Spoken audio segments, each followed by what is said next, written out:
Hello, I'm a storyteller. When night falls, and you curl up in a warm blanket, let your mind drift into the deep darkness. Let me tell you a story, gently, slowly, but full of mysteries that make you shiver. If these stories touch your emotions, please like, share with everyone and subscribe to the channel.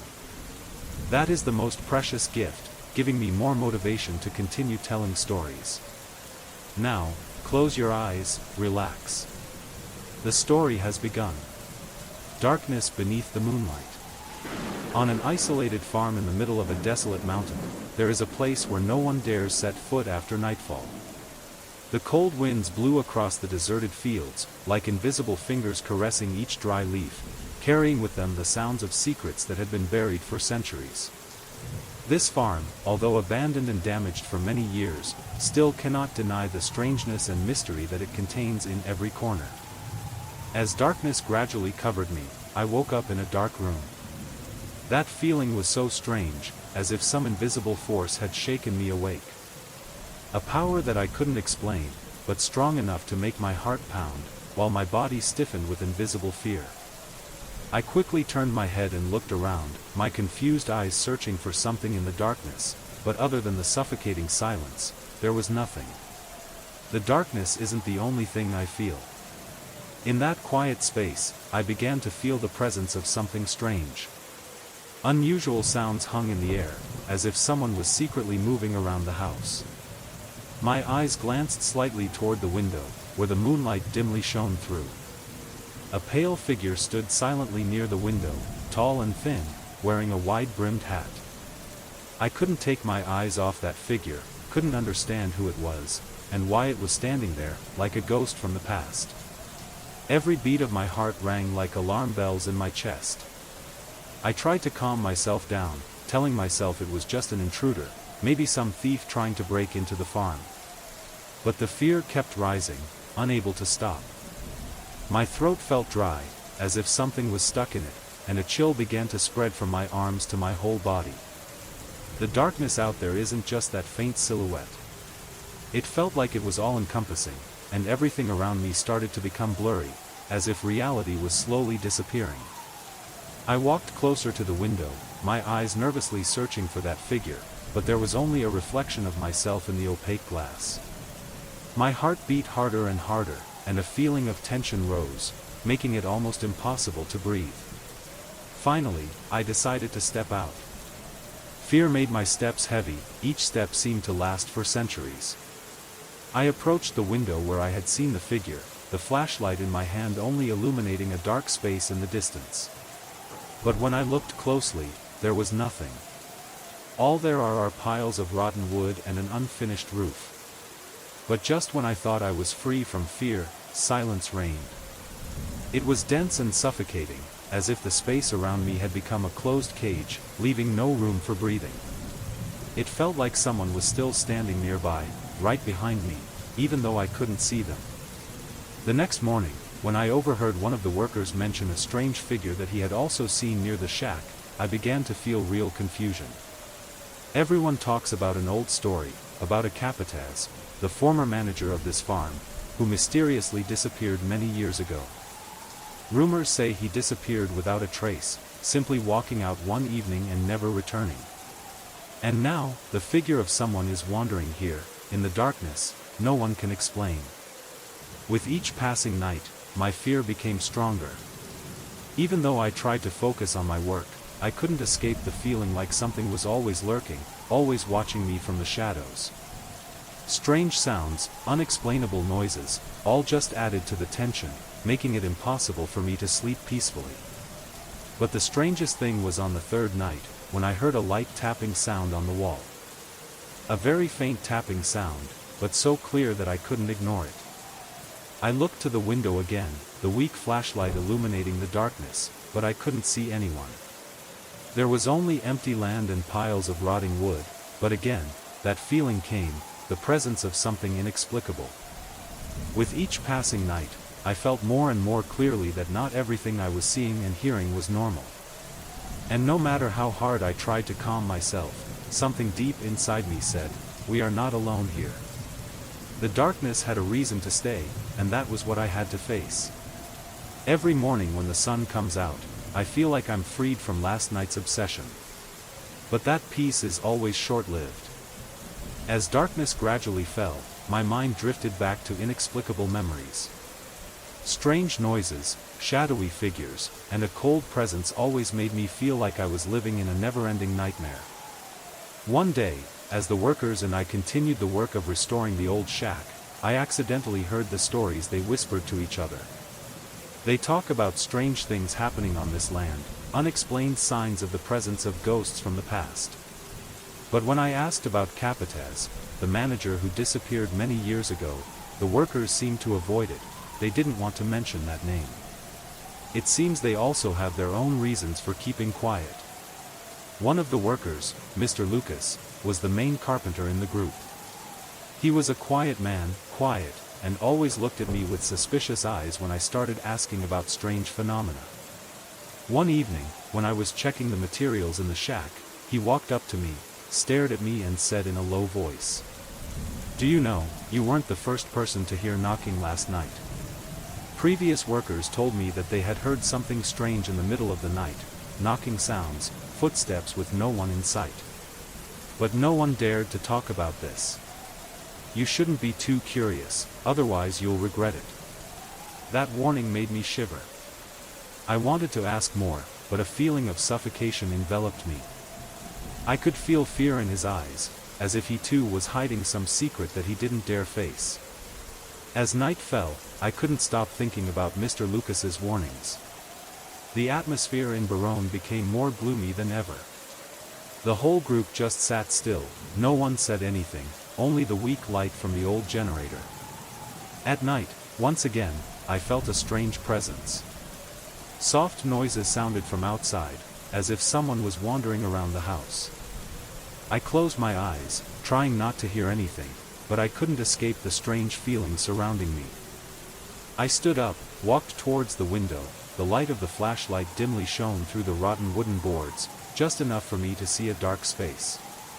I pressed my eyes against the glass door, trying to look out, but all was darkness. Then suddenly, I saw a silhouette. It stood silently in the middle of the field, as if looking at me. This time, it wasn't a blurry figure anymore. It was a clear figure, tall and thin, with the same wide-brimmed hat I had seen the night before. The figure stood silently, but this time, I no longer felt like it was gliding through the moonlight. It just stood there, as if waiting for me. I felt a chill run down my spine, each heartbeat felt like it was about to burst in my chest. I wanted to turn away, wanted to close the door, but an invisible force held me back. Something inside me, a feeling I couldn't explain, forced me to keep looking at that figure. In that moment, I felt the silence around me become oppressive.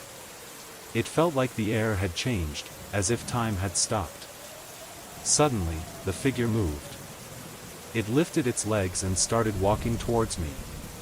That step is not that of a normal person. These are light steps, as if the person is not touching the ground, as if they are flying above the ground. I wanted to run, but my body felt frozen.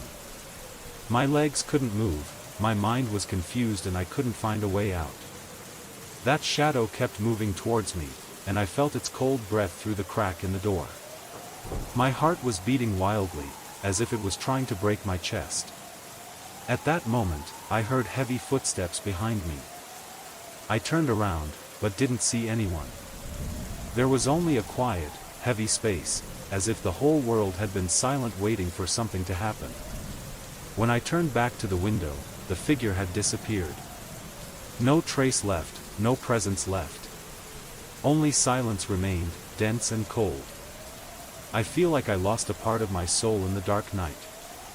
That night, I couldn't sleep.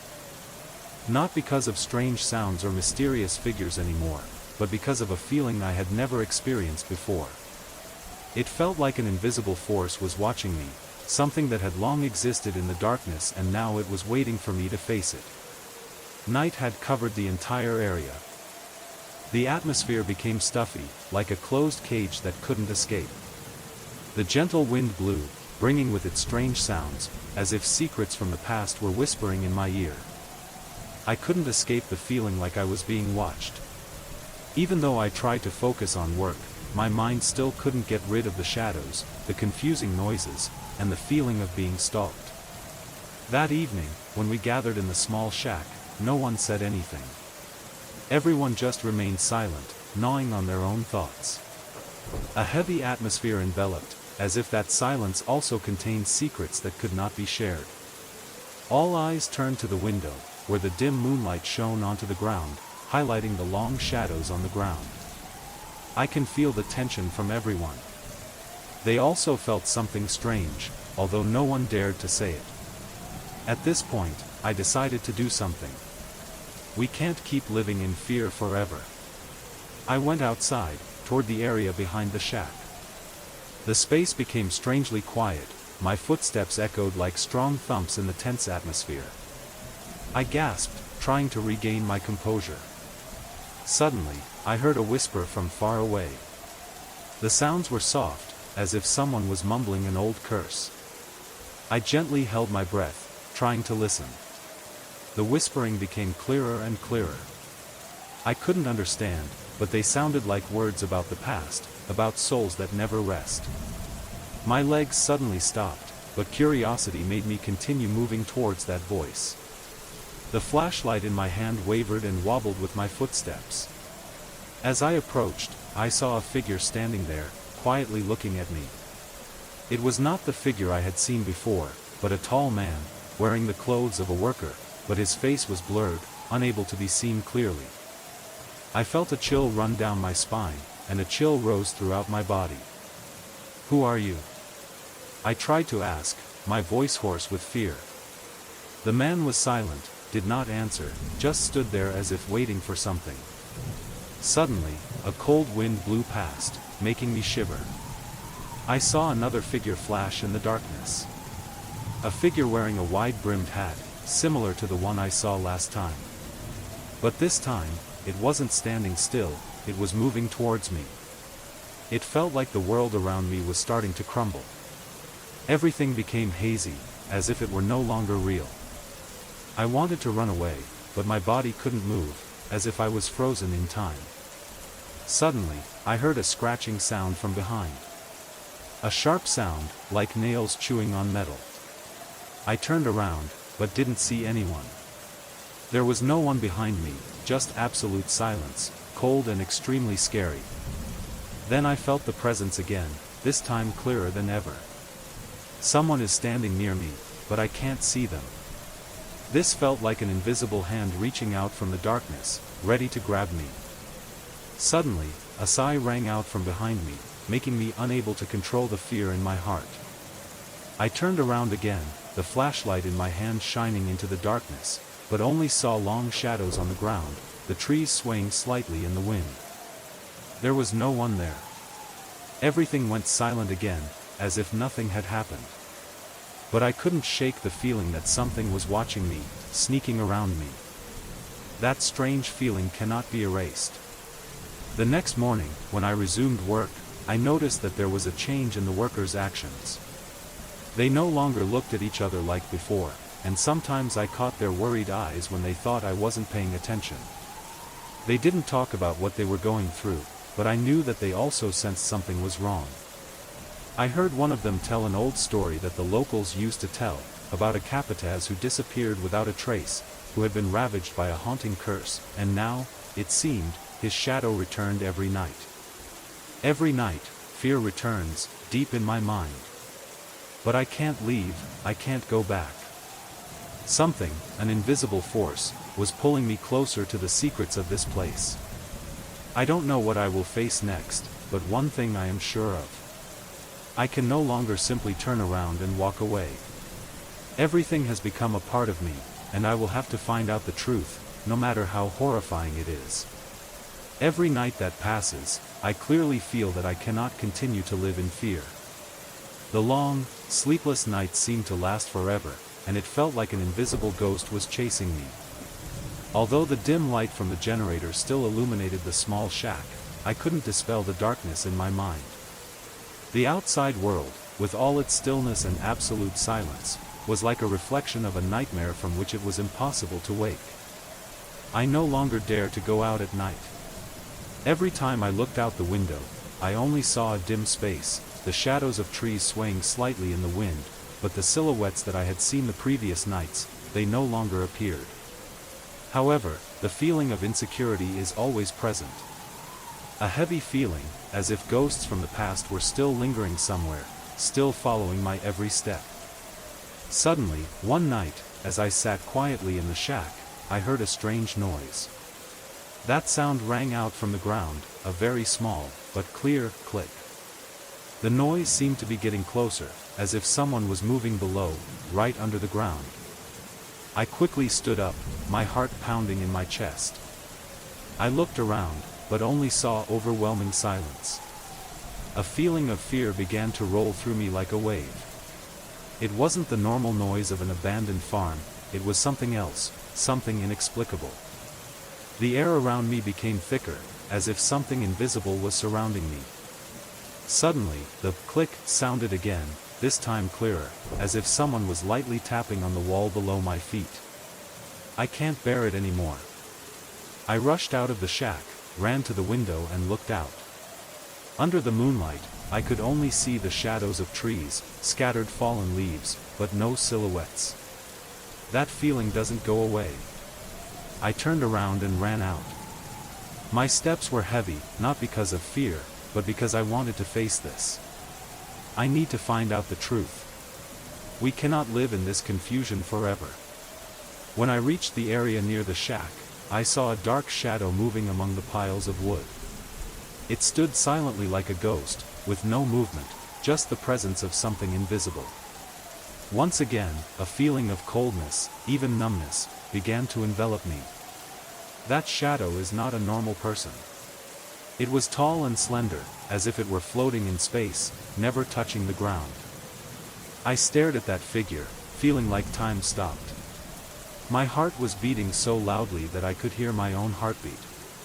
A cold wind blew, as if an invisible hand brushed across my face. But that shadow still didn't move. It just stood still, looking at me with eyes that couldn't see, as if waiting for something. "Who are you?" I screamed in the darkness, but my voice seemed to be swallowed up in endless space. There was no reply. The shadow remained silent, not moving, only dense darkness around. At that moment, a strong wind suddenly blew past, shaking the trees and pushing me back. I can't stand anymore. The shadow in front of my eyes still didn't move, but a heavy, cold feeling, as if it was penetrating my mind, made it impossible to think clearly. Then I heard footsteps. Not the sound of a normal human being's footsteps, but footsteps that echoed as if someone was walking on hard, heavy ground. But I can't see anyone. My eyes opened wide in the darkness, but there was only silence. A panic began to spread within me. I turned around and ran back to the shack, my heart pounding in my chest. But when I turned back, that figure had disappeared, no more. There was only silence, as if everything I had experienced was just a bad dream. I quickly entered the shack and closed the door tightly. The workers, still not asleep, looked at me with worried eyes. I wanted to tell them about what I had seen, but the words were stuck in my throat. I can't imagine what they would think if I told them. Surely they wouldn't believe me, and I would just become a paranoid person in their eyes. That night, I couldn't sleep. Even though I was exhausted, I could only lie awake, feeling like the weak light from the generator was not enough to dispel the darkness in my mind. That shadow still haunts me, as if it were watching me from hidden corners. I couldn't escape the feeling that something invisible was watching my every move. The next morning, a worker, Mr. Lucas, walked up to me, his eyes filled with concern. He didn't say anything, just stared at me as if waiting for me to speak. Finally, I couldn't keep silent anymore. I told him about what I had seen. "Don't tell anyone," he said quietly, "if you don't want to be part of the story." His words made me even more worried. What story? What story did he fear so much? But I didn't ask further, because I knew that what he didn't say might scare me even more. Each subsequent night, the fear could not be dispelled. It seemed like this darkness was deeply ingrained within me, and I couldn't escape it. More and more, I felt that I was not just facing shadows from the past, but that I was entering a confrontation with something invisible, inexplicable, a secret buried underground, where the darkness never left. With each passing day, I feel more and more lost. This farm seems to have become a nightmare that cannot be woken up. The vast, quiet space always seems to surround me. As I tried to continue the work of restoring the shack, the feeling of fear still did not let me go. Even though I tried to work as usual, I could not avoid the hauntings and strange apparitions that haunted me all night long. That night, after the meal ended, everyone retired to bed, but no one slept. Everyone was silent, a thick silence filled the room. I could feel the oppressive atmosphere, as if something was engulfing all of us in fear. A while later, I heard a strange noise. A very small, cracked sound, as if someone was standing outside the door, breaking a piece of wood. I quickly sat up, my heart beating wildly in my chest. I didn't dare speak up, I just listened in tension. The sound rang out again, this time clearer and closer. Light, unmistakable footsteps were approaching. I felt my body stiffen.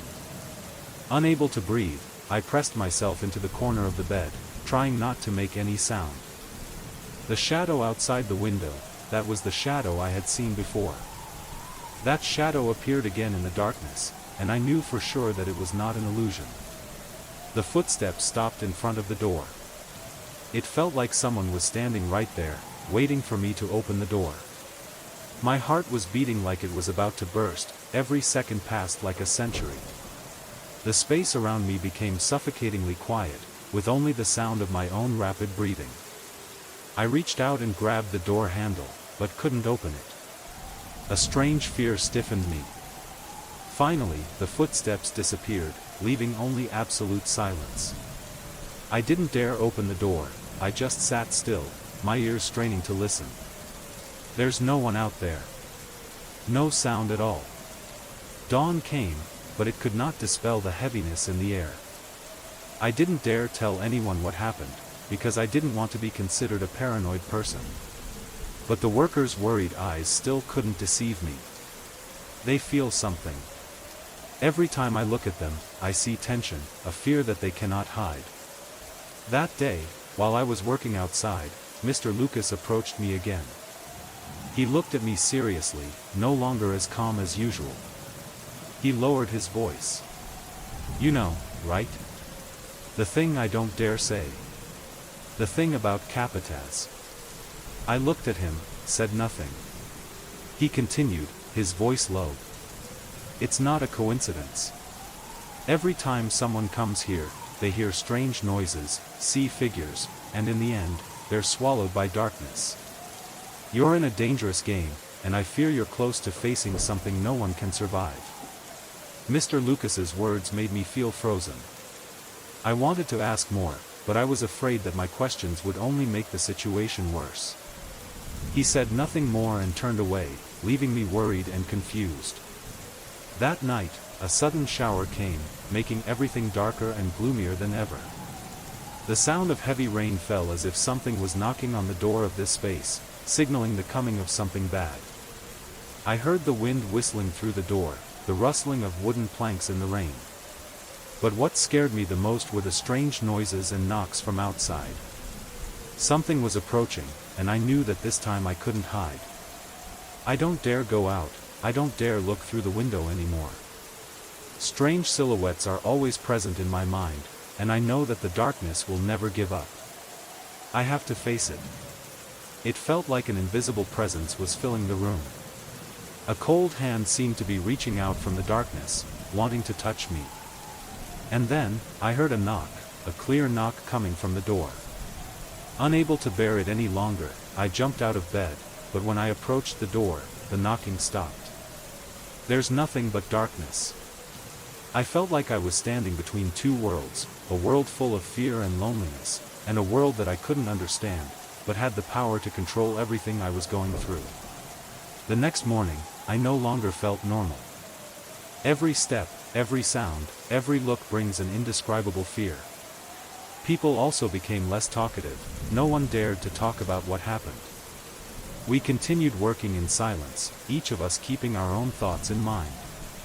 And I knew we had fallen into a trap we couldn't escape from. My fear had turned into an undeniable truth. There was no explanation for what I was going through. And I know that, no matter how hard I try, the secrets of this farm will never be unlocked. They are simply things that lie in the dark, where no one can see, but everyone feels. The next day, the weak rays of the sun could not dispel the darkness in my mind. This farm, already desolate and dilapidated, is now more gloomy than ever. Strange noises and faint silhouettes kept appearing in my mind every time I closed my eyes. It feels like I'm trapped in a nightmare with no way out. That morning, as I was continuing my outdoor work, I encountered an old worker working near the shack area. He is one of the people who is no longer here after the strange things that happened. I wasn't surprised to see him, but his eyes were filled with anxiety and urgency, as if something was chasing him. "I shouldn't be here anymore," he said, his voice hoarse as if he had been through sleepless nights. I looked at him, curious. "Why? What's going on here?" He looked around, as if afraid someone was eavesdropping. After a moment of silence, he continued, his eyes filled with fear. "We can't stop. Every night there are things we can't explain. I've seen figures, knocks, and unseen footsteps. There's something waiting for us. And once it's here, no one will have a chance to leave." His words made me shiver. I wanted to ask more, but he turned and walked away quickly, leaving no explanation. I stood there, motionless, feeling like a block of stone weighed heavily in my chest. At night, as night began to fall, I couldn't help but think about that worker's words. This night, will anything happen? Are these things I'm experiencing, these faint images, signs of some evil that awaits me? Can I escape this trap? As the night gradually darkened, I heard footsteps again. This time, I didn't dare look through the window anymore. The feeling was too real, too clear, and I didn't want to face it. I turned around, the dim light from the flashlight illuminated the small room, and I felt a cold presence, an invisible hand moving through the space. The footsteps did not stop. They came closer, becoming clearer and clearer. I couldn't hold my breath any longer. I quickly stood up, but my feet seemed locked to the ground, unable to move. A cold, numb feeling began to spread from my arms to my heart. Suddenly, there was a knocking sound, sudden and strong, as if something was banging on the door. I didn't dare move, I just listened silently. After a while, the knocking stopped.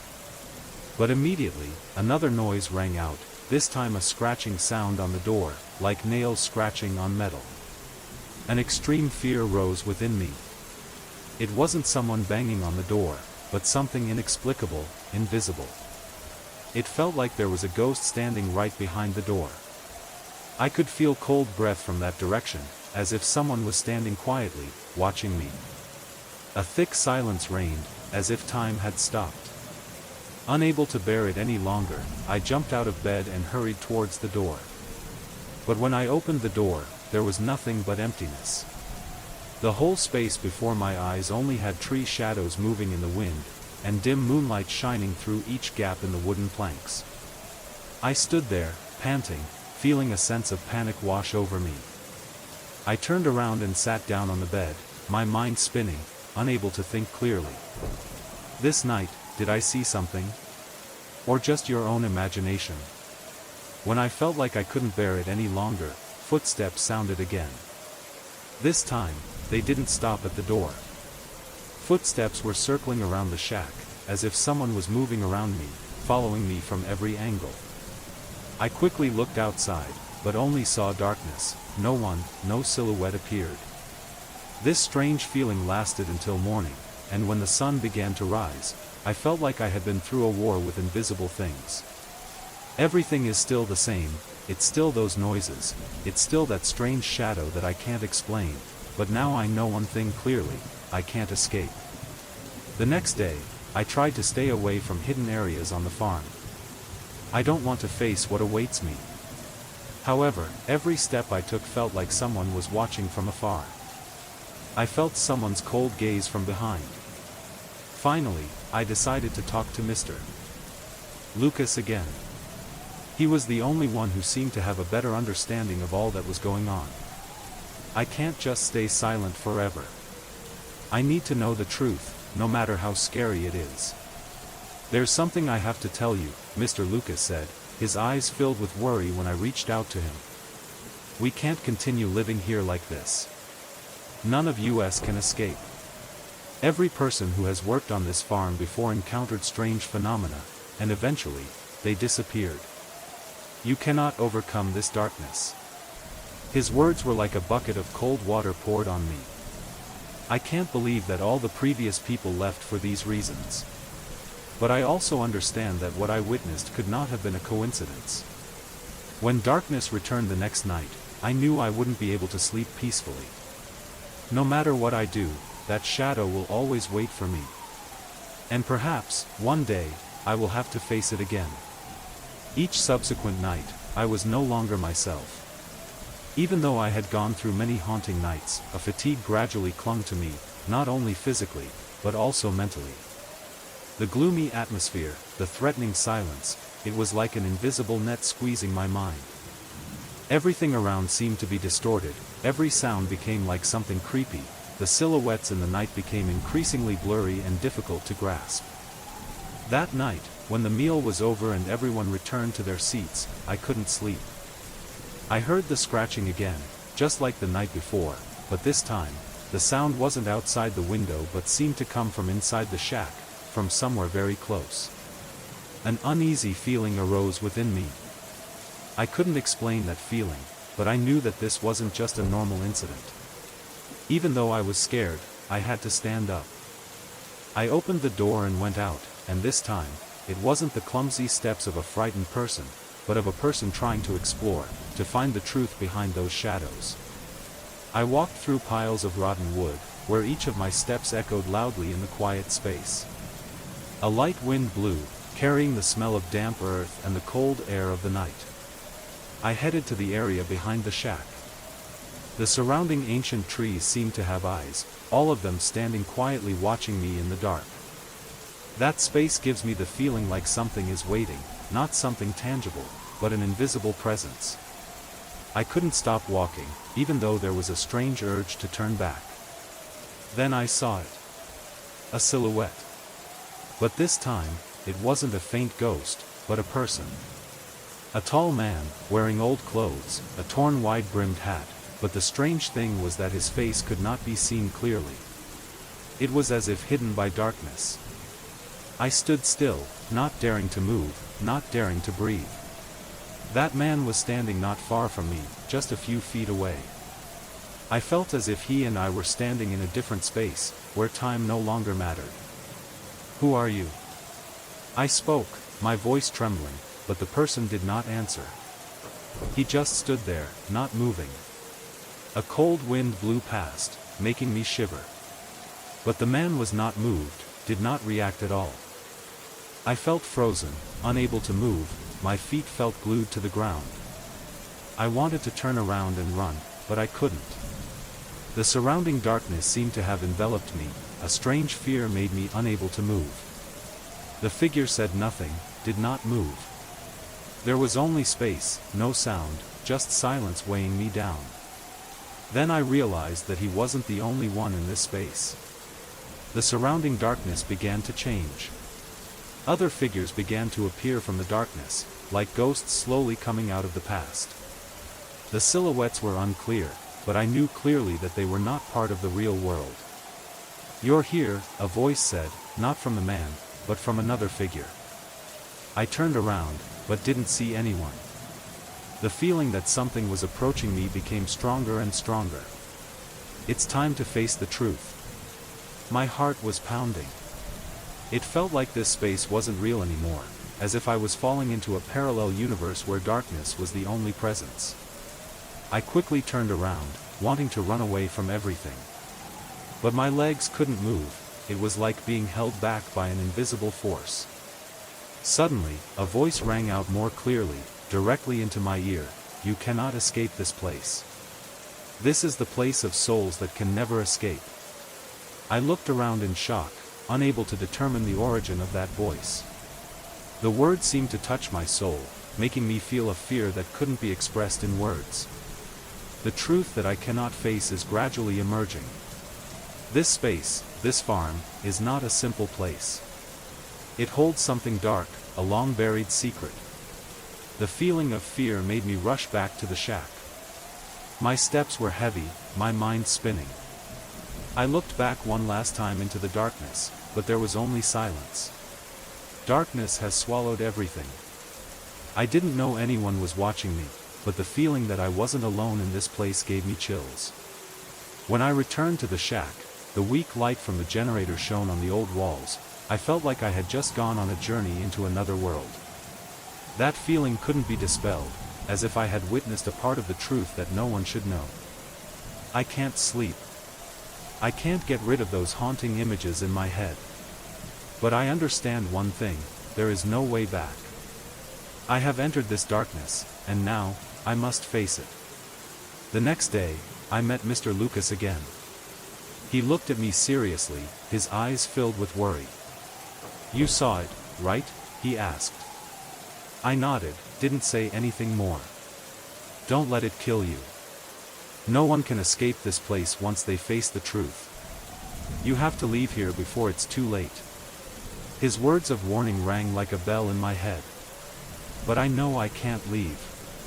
What I saw, what I felt, made it impossible for me to return to normal life. This farm is not just a desolate place, but a home of lost souls. And I will have to face them. The next day passed in tense silence. The workers didn't say much, their eyes were filled with worry and their conversations were silent. Restoration work continues, but everyone senses something is not right. A fear lingered in the air, as if someone was watching our every move. I no longer have the courage to face the apparitions anymore.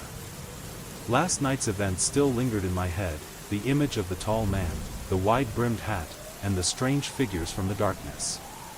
The voice that rang out in the night, like a warning, still echoed in my ears. I found what I feared most, the truth I didn't want to know. Each subsequent night was the same, beginning with eerie silence and ending with invisible feelings of dread. I don't dare go out at night anymore. But as darkness fell, the feeling that I was not alone still enveloped me. I can't stop, I can't escape. One night, when I couldn't sleep anymore, I decided to go out to find out. I need to face this once and for all, otherwise I won't be able to live in peace. This darkness has slowly invaded every corner of my mind, and I cannot let it win. I tiptoed out of the shack, each step heavy in the dark night. Although I know clearly that once I step out of this shack, I will never return the same. I headed towards the area behind the shack, where dense old trees blocked the light. The space around me was silent, only the sound of my footsteps echoed in the darkness. Approaching the area where I saw the strange figure last time, I suddenly stopped. There was a different feeling in the air, as if this space had changed. Then I saw it.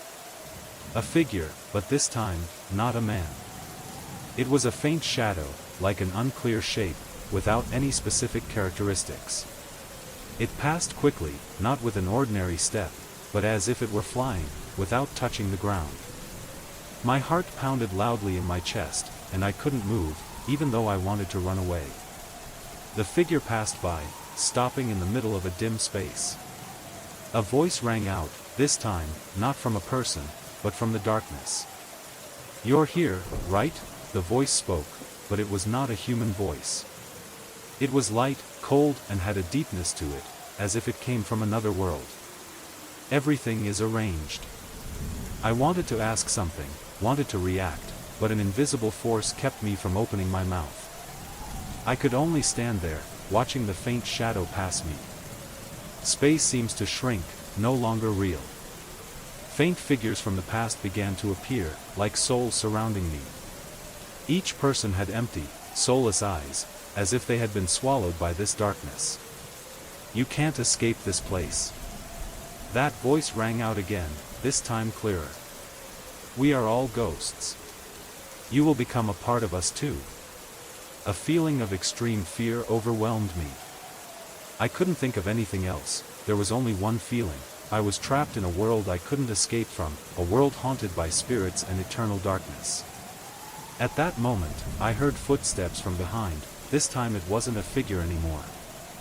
Someone is approaching me, and I can feel his presence. I turned around, but saw only a faint shape, like all the other things in the darkness.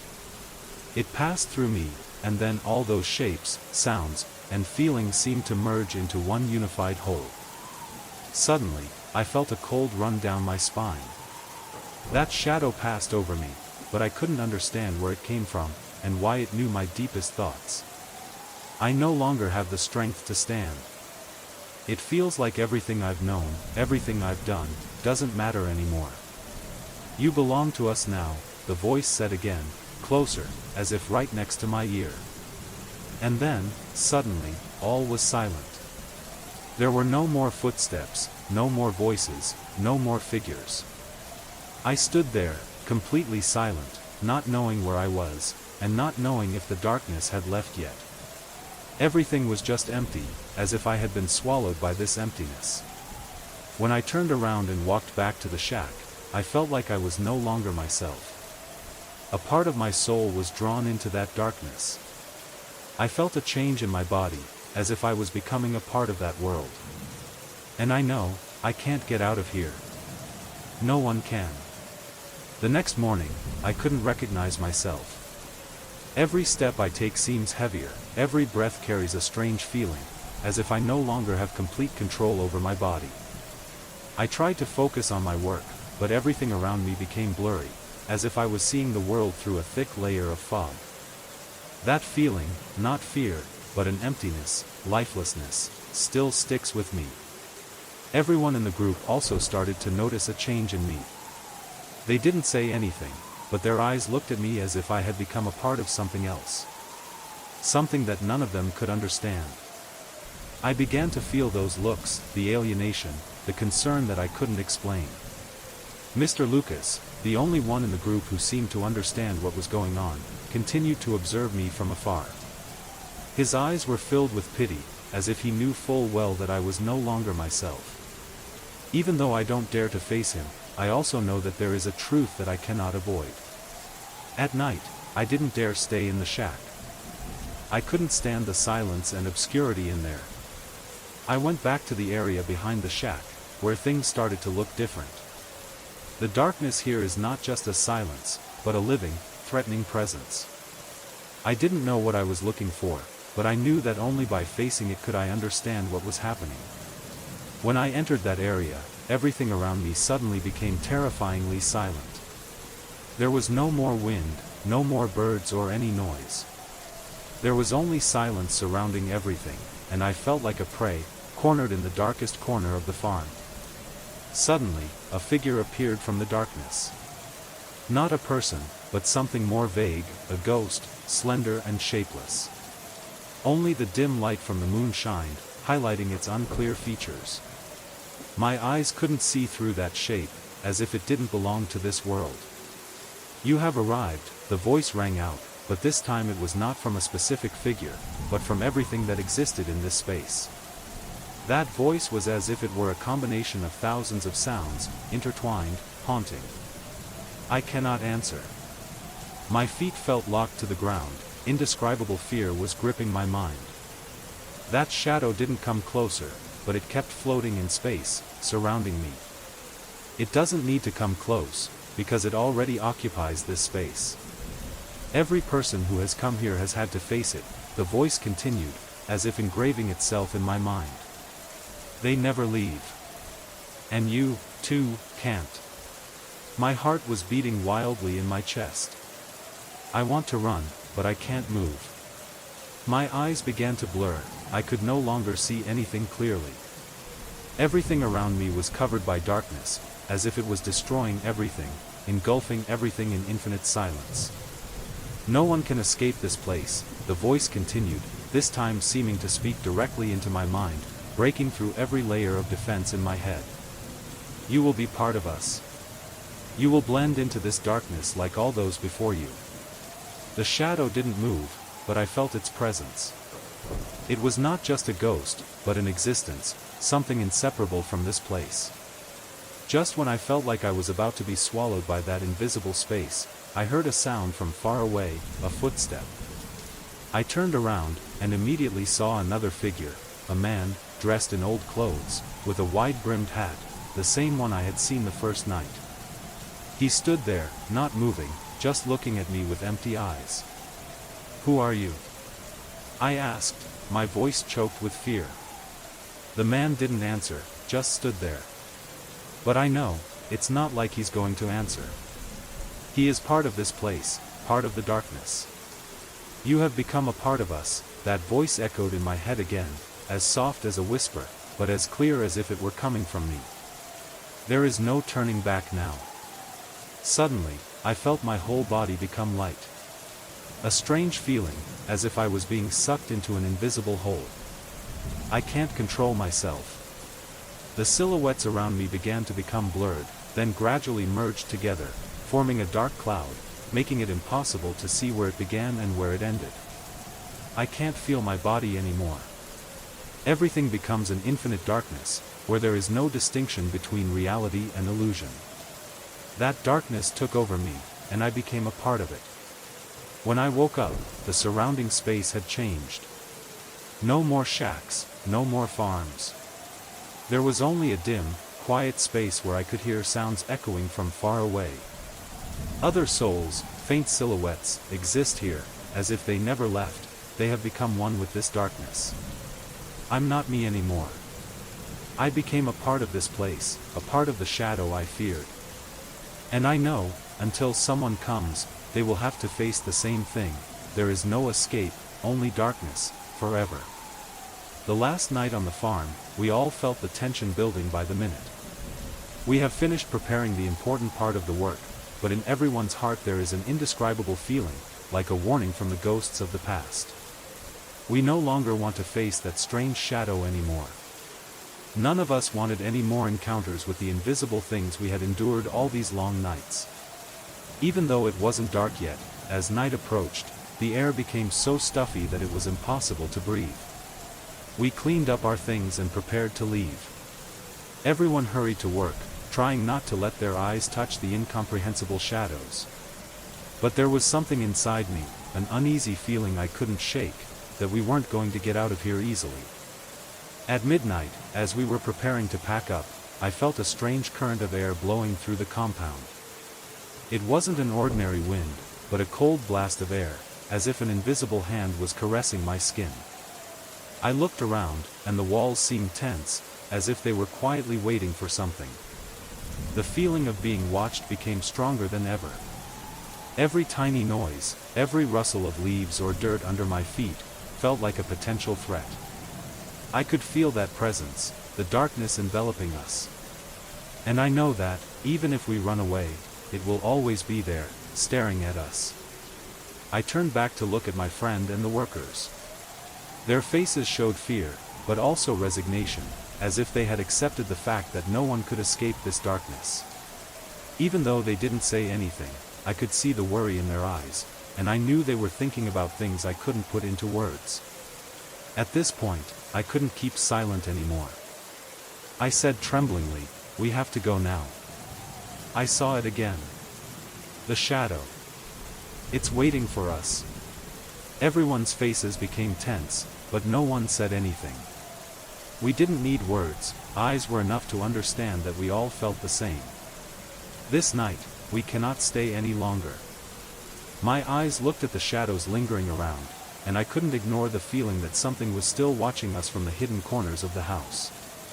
We decided to leave before midnight, but as we were about to leave, strange things started happening again. A strange noise echoed from far away, a hiss like wind being tightened in space. I turned around to look, but there was nothing but darkness. Our footsteps echoed in the silence, but I knew that this space was no longer a safe place. Every step I took felt like we were leaving an unfinished nightmare. The darkness still lingered around us, and I couldn't help but think that, no matter how far we went, that darkness would still stay, watching us from behind. As we left the compound, our steps gradually became steadier, but I knew that not one of us would ever forget what happened there. What we saw, what we felt, all are indelible memories. And I also know that those who leave never truly leave that place. Because of that shadow, the foreman's soul disappeared, still always present in that space. A part of us never really leaves. I stood there, stunned, feeling an indescribable sense of terror as I heard my girlfriend's voice clearly calling my name in the darkness, even though I knew for certain that she wasn't here. I turned around, my heart beating so hard I felt like it was about to jump out of my chest. The darkness around me seemed to become heavier, it even felt like it was squeezing me into this space. Her voice, which sounded like it was from another world, echoed in the air, "Is it you?" That question rang out, every word made me shiver. But how is that possible? I'm in the tool shed, far from home, and there's no way she could be here at this hour. A cold feeling quickly curled around me. I quickly walked towards the door, trying to slide it closed, but the invisible arms of darkness seemed to hold me back. I couldn't understand what was happening, I could only clearly feel the presence of something hovering around. Silhouettes from invisible things seemed to be staring at me from every angle. When the tool shed door closed, I gasped, trying to regain my composure. But my mind couldn't concentrate, all the sounds in the night, the rustling of leaves, the chirping of insects, were mixed into a suffocating silence. The feeling that I cannot explain still does not let me go. I quickly turned back towards the main house, my hands were cold and my eyes couldn't stop looking at the darkness behind me, as if something was still watching me. Although the porch lights still dimly illuminate the old wooden stairs, everything around seems to be covered by a layer of dust, a thick darkness, invisible but very real. At this point, I realized that things were no longer the same. Moving to this house, in a remote suburb near the edge of the forest, I thought I would find peace. I imagined waking up every morning to the cool breeze blowing through the fields, the sound of birds singing, and the clear blue sky. But the night changed everything. Night is not just darkness. The night is suffocating, the overwhelming feeling of inescapability. The distant stars were the only source of light, but they seemed not strong enough to fight the dense darkness surrounding my home. That feeling, the feeling of being watched, has never left me. Especially when I'm trying to get work done in the tool shed. The porch light wasn't bright enough to illuminate everything in the yard, and when I stepped outside, the darkness became thicker than ever. The shadows of large trees and weeds mixed in the darkness like invisible creatures, ready to reach out and capture anyone who dared to step in. While rearranging the tool shed near 11 p.m., I noticed the porch light had begun to flicker, as if trying to assert its presence in this endless night. It was a weak, unstable light, making the space even more dim and gloomy. I could see familiar objects, a shovel, a rake, and a hose reel, but they were all shrouded in darkness, as if they lived in a separate, inexplicable world. The sound of the wind blowing through space, the sounds of distant insects were not strong enough to dispel the tension and silence within me. But then, as I was about to close the door, I heard my girlfriend's voice again. This time it was so clear that I couldn't understand it.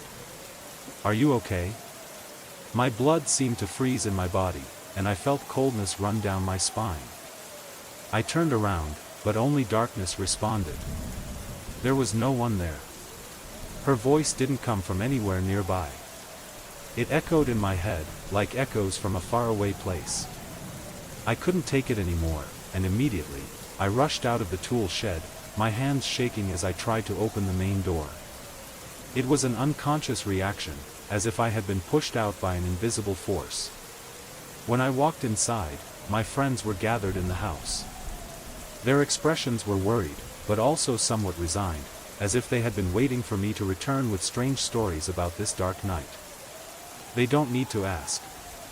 We all feel something invisible in this space. It was a fear that was ingrained in each of us, something that could not be dispelled no matter how hard we tried to run away. Midnight passed, and as we prepared to leave, the light from the porch light was still flickering, but darkness still hovered around us. The feeling of being watched still lingers, a worry that cannot be dismissed.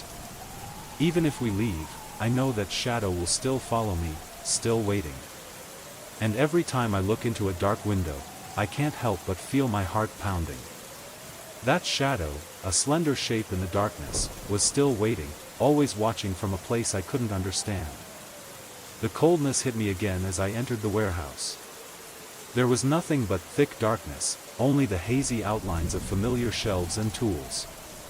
The only light was from the flashlight in my hand, but when I pressed the switch, it didn't react. Everything around seemed to be sucked into a bottomless black hole, dark and oppressive. The air in the warehouse seemed to be compressed, heavier than ever, making me feel like I couldn't breathe. My heart was beating so hard, the beat seemed uncontrollable. I heard her voice, but couldn't pinpoint where it came from. Is that her? That question kept circling in my head. That feeling of tension became more and more obvious, making it impossible for me to calm down. Every sense in me turned on a warning signal. At this point, I could only stand there, breathing heavily, trying to calm down. I turned back to look into the deep darkness of the warehouse, but there was nothing. There was only silence, heavy and full of tension. I quickly retreated from the warehouse, my feet feeling buried in each step. When I returned to the main house, the feeling of fear still did not let me go. I went into the bathroom and found her, showering, oblivious to what I had been through. Her confused and worried expression only made me feel a deeper fear, making me even more uneasy. I tried to reason everything out, convincing myself that it could just be stress, the sounds I heard could just be the wind, or my imagination after a long tiring day. But the more I try to get rid of it, the more obvious my insecurities become. At night, the atmosphere in the house became heavy again. I couldn't shake the feeling that there was something in the dark waiting. And then, as if everything was set, I heard that voice again, clear and urgent, from outside the door. My mind had no time to process the information, and my body reacted quickly. I felt my heart rate skyrocket, and my skin became damp with cold sweat. I stood frozen in place, my body stiff in fear. All my nerves were tense, I couldn't take my eyes off the window. At this point, I realized that the voice couldn't have come from her, because she was sitting in the kitchen. With my heart racing, I walked closer to the window, my eyes still glued to the night outside in the yard. The path leading to the warehouse was dim in the dark, there was no one, no footsteps, only emptiness and the oppression of the night. I saw no one, no movement. It was just undeniable silence, a thick stillness that made me feel like an invisible force was monitoring me from somewhere. I turned around and staggered towards the bed, sweat drenching my body, my chest tight with inexplicable fear. I tried to sleep, but every time I closed my eyes, I found myself in the dark, heard a voice calling my name, heard footsteps crunching outside the door. The next morning, I woke up exhausted and drenched in sweat. My girlfriend tried to reassure me, explaining that those sounds could be the noises of rural life, could be the sounds of wild animals or pets that the previous owner used to keep. But nothing she said could erase the feeling inside me. The voice I heard was so clear, so human, and I couldn't get it out of my mind. To make sure I wasn't being paranoid, I decided to contact the previous owner of the house. When talking about strange things happening in the compound, he admitted that some nights, strange noises from the barn or from the surrounding woods often worried him. Even though he didn't say much, I could feel the discomfort in his voice. He clearly did not want to continue talking about this topic. That made me feel more worried than ever. The former owner's words served as confirmation that what I had heard was not an illusion. Those sounds are real. But why do they happen? And what does it have to do with what's waiting in the darkness of this house? The question still hangs in the air, unanswerable, but one thing I am sure of, I cannot escape it. That darkness, its slender shape, always waits for me in the distance, where I cannot see. And I don't know how long it will haunt me. Fear has become an inseparable part of me. Every night, when darkness filled the space, when the sky dimmed and the weak lights around the house were not strong enough to illuminate, a feeling of paranoia rose within me. It was like a knot was tightening in my chest, making it impossible to breathe. This feeling became stronger and stronger. I couldn't stop thinking about the strange sounds, about the voice calling my name from the darkness. One evening, when I couldn't take it anymore, I decided to take a walk around campus to face my fear. I hope that if I step into the darkness, face it, I will be able to dispel that haunting feeling. But as I walked through the wet grass under my boots, I knew that fear had not let me go. The sound of the crickets was almost deafening, and I found myself approaching the warehouse, where the flickering lights cast distorted shadows on the weathered wooden walls. My fingers tingled, and my throat felt dry, as if I was about to say something, but couldn't. That feeling made me stand still for a moment, trying to steady my heart, when from somewhere deep in the darkness of the forest, I heard faint laughter, a faint but unmistakable sound. My entire body stiffened, a cold current ran from my spine to my neck, and I couldn't move. I called her name, but my voice only came out trembling, weak, with no response. Only silence remained, so profound that it made me feel like there was a real presence standing right behind me. As I backed away from the warehouse, my entire body trembled. I hurried back home, my heart pounding in my chest, and my body felt a chill through my skin, as if my body hadn't yet realized that I was no longer in danger. When I got home, I found her in the bathroom, the shower running. She had no idea what I was talking about what happened. Her confused and worried expression only deepened my fear. Trying to make sense of everything, I convinced myself that it could just be my imagination, that the sounds could be the wind or wild animals, but the anxiety didn't stop. I couldn't get that feeling out of my head. The following nights, I began to suspect every little noise. Every time I looked at the clock and realized it was almost 11 p.m., I felt the tension in the air, like someone was waiting for me, watching me. That feeling rose again, when I heard that voice again, like she was calling me. The voice was urgent, but I couldn't understand why it appeared. On a particularly stressful night, I decided not to let this continue to torment me. My girlfriend had gone to bed, and I stood by the window, turned off the light, waiting for silence to fall over the house. Outside the yard, long shadows wrapped around the land. The path leading to the warehouse had only weak light from the lamp. But then, at exactly 11 o'clock, I saw the light near the warehouse flicker for a bit before returning to a dim light. At that moment, her voice rang out again, almost perfectly, calling my name. This time, I couldn't move, my heart jumped into my throat. My mouth was dry, and my rational thoughts were cut off when I heard that voice.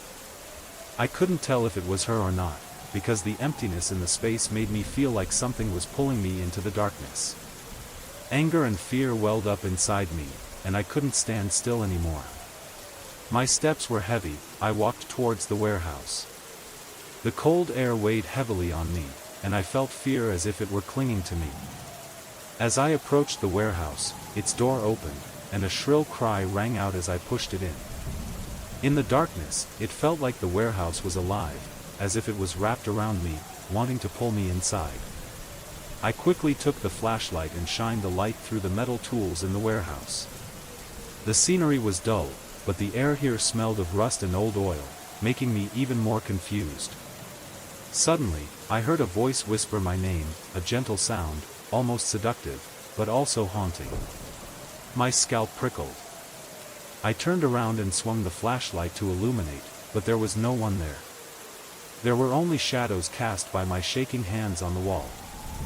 There was no denying that this was no trick of the wind or an echo from the forest. That shadow was imitating her voice, dragging me into the deep darkness. My throat tightened, I felt almost sick, sweat ran down my temples. I knew that this presence not only wanted to provoke me but also wanted to attract attention. But my instinct, an extreme resistance, forced me to step back, not to turn away to escape it. Finally, I backed out of the barn and ran at full speed toward the house. I slammed the door shut, locked it tightly, and double-checked every bolt and chain, even though I knew I might look foolish. But right now, I don't care anymore. Because I know that darkness is still out there, and no one can run away from it. Sleep still eludes me. Every time I close my eyes, the image of that shadow flashes through my mind. My stomach felt like it was in knots, and every little noise, every strange sound was like a reminder of that presence. I felt like I couldn't stand this feeling anymore, like I was trapped in a nightmare with no way out. I can't get rid of that feeling. Every time the darkness covers, not only the space around me but even my heart sinks into an abyss, where everything becomes blurry and full of danger. I stood up, decided to face this fear, and walked outside the warehouse grounds again, trying to master the feeling of paranoia that had enveloped me. I hoped to get answers, hoped to see something tangible that can explain these strange events. As I approached the warehouse, the nearby lights flickered again. The cold feeling enveloped me, making me shiver, but I still walked in. My whole body was tense, and my palms were sweaty. The gentle sounds of the grass whispering under my footsteps were like the echoes of something about to happen. That warehouse, with its old tools hanging on the wall, was like a place containing secrets that I couldn't understand. And when I heard faint laughter coming from somewhere in the darkness, I felt like I was facing something beyond my control. It was as if it was calling me, as I looked into the space around me but saw no one, only darkness enveloping me. I couldn't move, couldn't stop. I called her name, but there was only silence in response. When I returned home, my heart was still beating strongly, each beat reminding me of something inexplicable. I closed the door and locked everything tight. My girlfriend asked what was wrong, but all I could say was that I thought I heard something from outside. She tried to console me that it was probably just a wild animal. But I couldn't shake the feeling that the sounds didn't come from a creature I knew. Every night after that, I found myself lost in inexplicable thoughts. Sounds, voices, silhouettes, they all appear in quiet nights, making it impossible for me to find peace. I started keeping track of the time, looking at the clock and predicting when that voice would ring. By now, I feel like a cornered prey, and every time I hear it, my heart contracts. On a particularly stressful night, I decided I would not let this fear overcome me. I walked outside, holding my phone to record every sound and prove that I wasn't crazy. I wanted to find out the truth, whether what I heard was a figment of my imagination, or if something was really going on. By midnight, I started hearing familiar sounds. That voice called my name. This time, I couldn't stand still anymore. This feeling, as if something invisible was calling me, pulling me into the darkness. I went out into the yard, each step felt like I was stepping through a thick layer of mud, and the cold night air made me even more scared. But as I approached the warehouse, I saw its door slightly open, a jar making a noise as I pulled it in. I tried to get a flashlight, but it only illuminated distorted shadows on the metal tools in the warehouse. The air in the warehouse was strangely musty, the smell of rust and old oil made me feel like I was in a dead place. The previous owner's unfinished projects were scattered across the desk. I looked around the corners, and then I heard a voice whisper my name, softly, almost seductively, yet hauntingly. That voice rang out again right behind me. I turned around, my flashlight shining straight into the darkness, but there was no one. There were only shadows dancing in the distorted light from my hand. This is not a joke of the wind. This was something unexplainable, something out of this world. A feeling of fear welled up inside me. My throat tightened, cold sweat ran down my temples. I can't fight anymore, can't face this intrusion. I turned and ran, running at full speed to escape the warehouse, out of that darkness.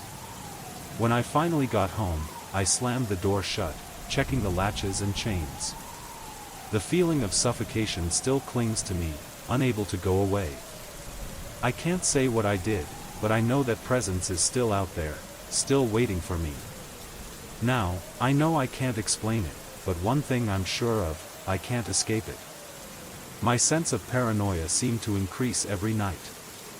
No one dares to go into the attic at night.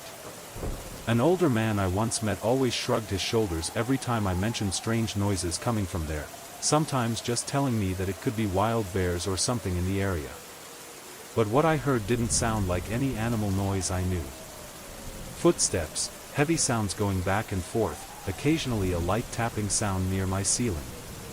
One of the tenants once insisted that he heard those footsteps at night, to the point that he started avoiding going into the attic. One night, as I was locking the front door, I heard these sounds again. Unmistakable footsteps were walking back and forth across the ceiling. That sound was really powerful, and I couldn't help but recognize it. My tension had reached its peak. I can't imagine what's going on anymore. I decided to check directly at midnight, when, according to the tenant, these strange activities usually peak. When I reached the attic, the air was so quiet that I could clearly hear my heartbeat beating in my ears. I stopped for a moment in front of the door, holding my phone to record. This building is so silent that I can hear every little noise clearly. The old floorboards creaked when I stepped on them, and then I heard a sound coming from inside, as if someone was moving. But when I turned around, there was nothing but darkness. Why do I feel this way? A feeling of fear shot up inside me. But I can't go back, I can't give up now. Every step felt like stepping through mud, my mind swirling with the question of whether I was facing something inexplicable. I stepped deeper into the darkness of the attic, the flashlight weakly shining through each old wooden beam. There were no signs of life, just empty shelves and old tools covered in dust. Suddenly, I heard a knocking sound echoing in the space, a gentle but clear knocking sound, coming from a hidden corner. An unbearable feeling rose inside me, but I still tried to step closer. The flashlight in my hand shook, my hands were wet with sweat, I couldn't control my heart anymore. Every step is like a battle with yourself, a battle between reason and inexplicable fear. As I stepped closer, the faint light from the flashlight shone into the space ahead, but there was no one there. There were only cracks in the wall and thick shadows surrounding it. I turned around, feeling like something was looking at me from behind, but I didn't dare turn around. I stepped back, step by step, feeling like I was backing into a trap. The darkness seemed to be swallowing everything, and I couldn't escape it. When I finally got back into the house, I slammed the door shut, locking the bolts and chains. My mind was spinning, cold sweat ran down my spine. I tried to convince myself that nothing was happening, that it was just stress-induced paranoia. But those strange voices, those footsteps, those tapping sounds in the night, they all felt like undeniable signs that something was going on. There's something unusual about this house. The next day, I remembered a story the building's previous owner once told about its history. He said that none of the building's caretakers had ever stayed longer than a year. Those who came, then left after a short time, for unclear reasons. It seems like everyone feels uncomfortable, just like I'm feeling. When I talked about this with other tenants, they said nothing, but the look in their eyes said it all. They had heard those strange sounds.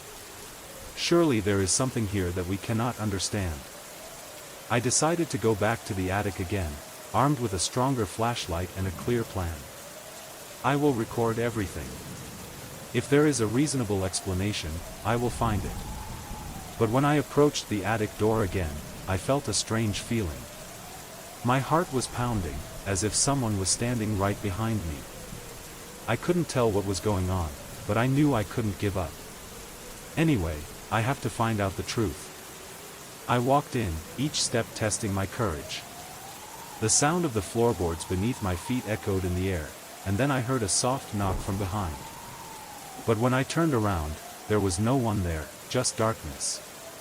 This time, I couldn't ignore it anymore. Something was waiting for me, there was an inexplicable presence following me, and I couldn't escape it. The feeling of paranoia was budding from the early days, but gradually it matured and took deep roots in my mind. It wasn't just a shiver every time the lights flickered, or when the darkness was thick, but it had turned into a real fear, like an invisible force was following me every day. I can't escape it, can't explain the strange sounds, the footsteps that I always feel clearly even though no one is there. Every night, when darkness gradually took over the house, I couldn't sleep. My heart was pounding, my eyes couldn't close. Footsteps and small noises, even the hiss of the wind or the sound of water pipes, become scary noises. I had heard complaints from people before, but no one dared to elaborate on them. All the people who once lived here only stopped for a short time, then left without leaving any explanation. That feeling, this inexplicable feeling, gradually ate away at my spirit. I tried to stay away from basement bathrooms, where no one wanted to go. Every time I have to pass there, I feel like someone is watching me. That feeling permeated every muscle, to the point that when I stepped into the bathroom, my heart ached. One night, when I was tired and couldn't avoid it anymore, I decided to face that fear. I went downstairs, where faint light shone through the cracks in the wall. The bathroom door seemed so old, the painted wood was peeling, with a metal doorknob so cold it made my hands feel numb. Every step was a reminder that I couldn't avoid what was waiting behind that door. When I entered, the air in the bathroom seemed to be frozen, and I felt the cold spread throughout my body. The mirror on the wall was covered in fog, and I saw my own faint silhouette. But when I stood up straight and looked closer, I noticed something strange. The reflection in the mirror is not just me. I saw another figure, faint and indistinct, like something covered by a layer of mist, but those eyes, empty eyes, were staring at me. A slight noise sounded behind me, as if someone had stopped right behind me, but when I turned around, there was no one. I tried to breathe evenly, but the feeling of suffocation made it impossible for me to do so. My hand trembled when I turned on the cold water, and as the water ran over my hand, I felt like someone was touching me. It's not a normal feeling. It was like there was an invisible presence behind me, watching me every second. Looking in the mirror again, I saw my image blurred, as if someone was erasing everything, leaving only an invisible darkness. I tried to turn around, but my feet felt like they were nailed to the ground and I couldn't move. It felt like an invisible hand was squeezing my neck, making it impossible for me to breathe. I retreated from the bathroom, feeling like I was being pulled back by an invisible force. The door behind me closed with a soft click, and I felt a sudden silence fill the space. I couldn't escape the feeling that there was something waiting for me behind that door, always watching me. When I returned to the bedroom, I couldn't get that strange image out of my head. The image of darkness, of something invisible, was right next to me. I couldn't explain what it was, but one thing was certain, I no longer felt safe in this house. Days later, the strange sound continued. Every time I think I've forgotten, it comes back with more intensity. I can't live in a place like this anymore. Questions about the truth, about what is happening in this house, have no answers. And every time I think I've escaped it, the darkness continues to follow me, like a never-ending nightmare. The feeling of horror continued to haunt me. Every time darkness falls, I feel like someone is watching me, an invisible but very real presence. Even when I tried to ignore all those strange events, they still followed me, like a shadow that couldn't be shaken off. Especially when I entered the building where I worked, everything felt strange and inexplicable. The kitchen, where I once felt safe, was now a foreign realm, filled with threats I couldn't understand. One evening, after work, I couldn't resist the urge to face this fear one last time. I decided to go down to the basement, once again, to prove that what I was feeling wasn't paranoia. It's time to face the truth, no matter how scary. The bathroom door in the basement, with its dim light, opened again in front of me like an invitation that couldn't be refused. I know I won't be at peace if I don't know what's going on here. The flashlight in my hand trembled, and each step I took felt like I was advancing into endless darkness. The feeling of pressure on my chest returned strongly as I entered the bathroom. Inside, an old mirror hanging on the wall reflects a small, narrow space, with weak light shining down from the fading light bulb. I flipped the light switch, and for a moment, I saw my reflection, pale face and restless eyes. But then, a strange feeling arose in me. The corners of the room seemed to darken, the darkness seemed to be protesting against the light, covering everything. When I looked in the mirror again, I didn't see myself. Instead, my pictures were gone. In the mirror is an empty room, with only a figure standing in the middle, empty eyes staring at me. It felt like an intrusion, something that had been waiting for me for a long time. I couldn't understand, couldn't explain the cold, numbing feeling that was covering me. The lips of the face in the mirror wrinkled, like a distorted smile, but in fact it was a strange, wrinkled smile, making my hair crawl. Cold sweat ran down my spine. The whole space around me seemed to shrink, and I couldn't breathe. Its gaze pierced me, a suffocating feeling made me unable to move. Then, suddenly, the overhead light came on, and the room was plunged into darkness. It's not a natural light out. This feeling is the presence of something, not a normal phenomenon. I stepped back, my hands trembling as they searched for the doorknob. It felt like there was an invisible force pulling me back, making it impossible for me to leave. The flashlight in my hand fell to the ground, the bright light swaying on the tile floor. I saw the corner of the mirror, and the image kept moving gently, as if shifting to keep me in sight. My whole body trembled, uncontrollably. A feeling of despair and panic overwhelmed me. I can't stay here any longer. I rushed out of the bathroom and rushed up the stairs as if an invisible hand was chasing me. I staggered and almost fell as I tried to escape the basement and run up the main hallway. Sweat drenched my forehead, my heart pounded non-stop. My throat ached from panting, and I felt like I was losing all my strength. When I finally slammed the basement door shut, I pressed my back against it, sliding to the floor, my hands still shaking, my legs unable to take it anymore. I couldn't bear it another second. I don't know what happened, but I know I can't continue living in this fear. That shadow, that look, still haunts me. Everything around me is now just inexplicable chaos. I no longer feel safe in this house. There was no place I could get away from that presence. And I know, whether I leave or stay, that shadow will always follow me. Part of me still can't forget what happened in that building. Every night, every time darkness surrounds me, I can't escape the feeling that something is watching me. Those footsteps, those strange sounds, still echo in my head, like a wound that will never heal. I tried to continue working, to live a normal life, but fear was deeply ingrained in my mind, like a ghost that couldn't be exorcised. I told my manager that I couldn't work the late shift anymore. I no longer have the courage to step foot into the basement, where darkness and strange sounds always await me. The manager looked at me with understanding and didn't ask anything else. From then on, I tried to arrange my work so that I never had to stay in the building after dark. But no matter how hard I tried to avoid it, I would sometimes see the metal door to the basement in the corner of my eye, and each time a chill would creep up inside me. I cannot explain the presence in that building. Every time I look in the mirror, I feel like there's a figure looking back at me. Heavy footsteps, vague whispers that I can hear from somewhere, always make me unable to feel at peace. I once asked a few colleagues about the strange phenomena I experienced, and they confirmed that they also heard those noises, felt someone was watching them, but none of them dared to talk about it much.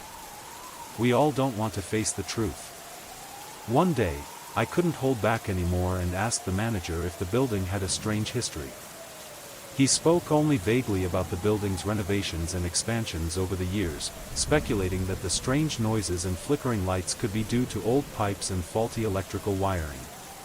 But I felt something deeper going on, a strange energy, like the residue of something trapped in this building, never to leave. Even so, I still can't escape the feeling that I'm living in a never-ending nightmare. Every time I entered the building, my heart beat faster. It felt like someone was standing behind me, always watching. I tried to convince myself that it was just fatigue, but every time I looked in the mirrors, I saw a different figure, eyes vacant, staring back at me. One night, as I stepped off my back porch, I heard a soft whisper again, seemingly just for me. That voice pierced the air, piercing my chest like a needle. Fear welled up inside me, and I couldn't shake the feeling that something was waiting for me just beyond the fence. The vacant lot next to my backyard, which was once a quiet place, is now a space filled with anxiety. The branches twisted in the darkness, as if they were reaching out to grasp me. The moonlight shined down on the deserted land, making each tree shadow dark and strange, as if they had human shapes, waiting for me. I've started running at night, mainly because it's cooler and quieter. But lately, every time I pass the fence, the feeling of fear comes back strong. I felt like there was an electric current running through my body. Each step almost made me feel the presence of something beyond my sight. Movements in the dark, tiny whispers, all made me unable to feel at peace. I began to convince myself that these were just images created by stress. But I can't deny that those feelings are too real. Shadows, strange sounds, kept lingering in my mind, and I knew I couldn't avoid them. At some point, I wondered if I was living in a long nightmare. Another evening, as I stood looking out the window at the land behind me, I heard a whisper again. This time, the sound was clearer than ever. I cannot deny that feeling. Something was waiting for me, watching my every step. And I know, no matter how hard I try to stay away, I still can't escape it. The feeling of insecurity began to take over all my senses. Every night was the same. A cold shiver rose every time I approached the empty lot behind the house, where I could not explain the presence of something watching me. Those whispers, almost inaudible, permeated my mind, becoming a fear that couldn't be dismissed. I knew I had reached the point of no return, and each step into the darkness only deepened the doubts in my heart. From then on, whenever I heard that whisper, I felt like someone was standing right behind me, quietly watching my every move. But what was scarier was the feeling that no one was actually standing there. That hoarse sound had no clear origin, as if it was extended from some invisible space, sucked into me through an endless breath. I tried to convince myself that it was just stress-induced paranoia, but the fear still wouldn't let me go. That night, I heard the voice again, soft, like a soundless breath. I held my breath, not daring to move, feeling like my heart might burst in my chest. That voice wasn't directed at me at all, but as if it was reciting a prayer or a spell, making me shiver. Unable to bear the tension, I rushed into the house, closed all the windows and doors, not daring to turn around and look through the crack. But even though I tried to stay away, I couldn't shake the strange feeling that there was something out there, waiting for me. An invisible fear still lingered, and I couldn't understand what was really going on. Everything becomes vague and unexplainable. A few days later, I decided I had to examine the grounds during the day, in clear light, hoping to find a reasonable explanation for all I had experienced. When the sun came up, I went outside, toward the fence, where at night I always felt a strange presence. I gently pushed a few bushes aside, trying to look through them. In the sunlight, the land looked harmless, but as I looked at the faint footprints in the soft soil, another fear flared up in my mind. Those footprints led into the dense forest, as if someone had walked through there, stopped for a moment and then continued deeper into the darkness.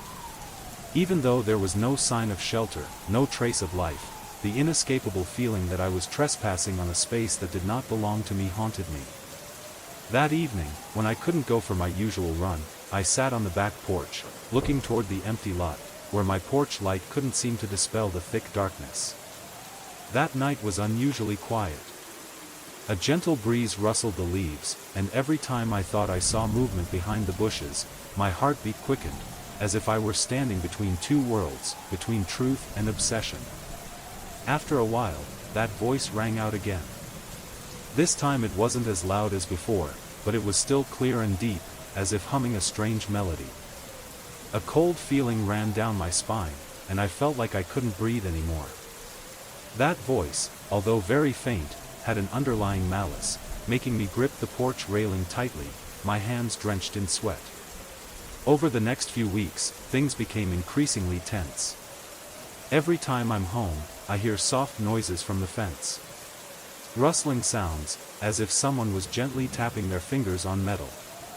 Those sounds had no clear origin, just thick darkness and an inexplicable feeling of tension. Every time I ran to the window, there was nothing but darkness, and I convinced myself it was just my own paranoia. But that night, I couldn't stand it anymore. I decided to face my fear. Holding a flashlight and putting on my shoes, I climbed over the fence without thinking, ignoring the creaking sound of the chain as it touched my thigh. The air was thick, muggy, and the smell of damp earth and rotting leaves filled my nose as I entered the grounds. My heart was pounding in my ears, each thud echoing inside me, and I knew I couldn't turn back. My steps were heavy, as if an invisible force was pulling me away, forcing me into that darkness. The air was thick, full of static electricity, so heavy that I could feel my every breath echo clearly in the still night. Every step I took on the open field, every movement I made me feel like something invisible was watching my every move. The moonlight shined just through the trees, illuminating the gnarled branches and dense vegetation, casting distorted shadows, making them look like shapes that were silently moving as soon as I tried to focus on them. I entered the land where I had seen footprints before. The feeling of confusion and insecurity increased as I walked over broken tree branches and disturbed marks on the ground. Every step makes the air more stuffy. I felt like there was an invisible presence lurking in this darkness, making the sound of my breathing even clearer every time I exhaled, as if something was waiting for me. Coming under a large twisted tree, its huge roots exposed from the ground, I discovered a strange sight. The leaves are arranged in a circle, carefully and purposefully. Another circle inside, with several small stones, forms a ritual-like appearance. My feeling grew heavier and heavier, as if I was trespassing into an area that did not belong to me. It could only be a trick of nature or a coincidence, but my instinct screamed that there was something wrong, unnatural, about this arrangement. The flashlight in my hand suddenly flickered, and I almost screamed when I realized that the battery was about to run out. In the weak light, I caught a glimpse of a figure on the left, tall and thin, blending into the darkness of the tree branches. Panic surged through me like a huge wave, leaving me unable to breathe. But when the flashlight stabilized, the figure disappeared, leaving nothing but dark space in front of me. It felt like invisible eyes were watching me from behind, making me cringe. I hurriedly backed away, my steps were unsteady, unable to keep my balance as I ran through the dense bushes, breaking branches and tearing leaves under my feet. I didn't stop until I got home, when the windows and doors were locked. My heart was pounding in my chest, as if it were about to burst, and my body was still shaking, sweat drenching my shirt. Even though deep down I knew I had witnessed something inexplicable, I tried to convince myself that it was just darkness, just an illusion. However, as soon as I looked into the darkness of that land, the feeling of a presence persisted, like a string of dreams that I couldn't remove from my mind. For the next few days, I avoided going out at night, but that suffocating feeling still followed me, like a strange energy penetrating the walls. It was as if that vacant lot had spun an invisible web, wrapping itself around my home, ensuring that I never truly felt safe. Every night, I dream of strange images, vines twisting in the dark, blurry faces hidden behind tree trunks. I woke up in a panic, gasping for breath and soaking my bed sheets in sweat. I believe I heard footsteps on the porch, even though no one was there. The feeling of an inexplicable presence made me even more scared. One morning, I confided in a neighbor about my strange feeling that someone might be sneaking onto the property. The neighbor listened, his eyes narrowed in worry. They said they also sometimes heard strange noises, but never investigated further, as if they felt there was something in the air that couldn't be said. This feeling, along with my neighbor's words, made me unable to shake off my paranoia, making me even more certain that I was not the only one feeling this strange feeling. And then one Saturday night, when I woke up with a strong urge, I couldn't help but look outside. The clock read 3:13 a.m., and my throat ached and my heart pounded from a dream I couldn't remember. I trudged to the window and lifted the curtain. Moonlight shone dimly outside, and standing on the other side of the fence, I saw a figure. That figure was tall, slim, and had long limbs that could hardly be a normal person. I felt fear like an electric current running down my spine as he slowly raised his hand, pressed against the chain, then tilted his head as if he were looking straight at my window. I couldn't take my eyes off him, but before I could do anything, the figure stepped back, merged into the darkness of the tree canopy, and disappeared as if it had never been there. A feeling of confusion and fear burst within me. I know that I cannot erase that image from my mind. That was the last straw. I knew I had to face this presence, had to go to the place where that darkness was hiding. The next day, I decided to face that presence again. Armed with a stronger flashlight and a hammer for courage, I entered the grounds, determined not to let fear prevail. The sky at sunset glowed orange and pink, but as I descended deeper into the darkness, I knew that this could be my last moment. I can't escape it, no matter how much I want to. Every night, when I think I have banished the fear, it returns, silently, like a ghost.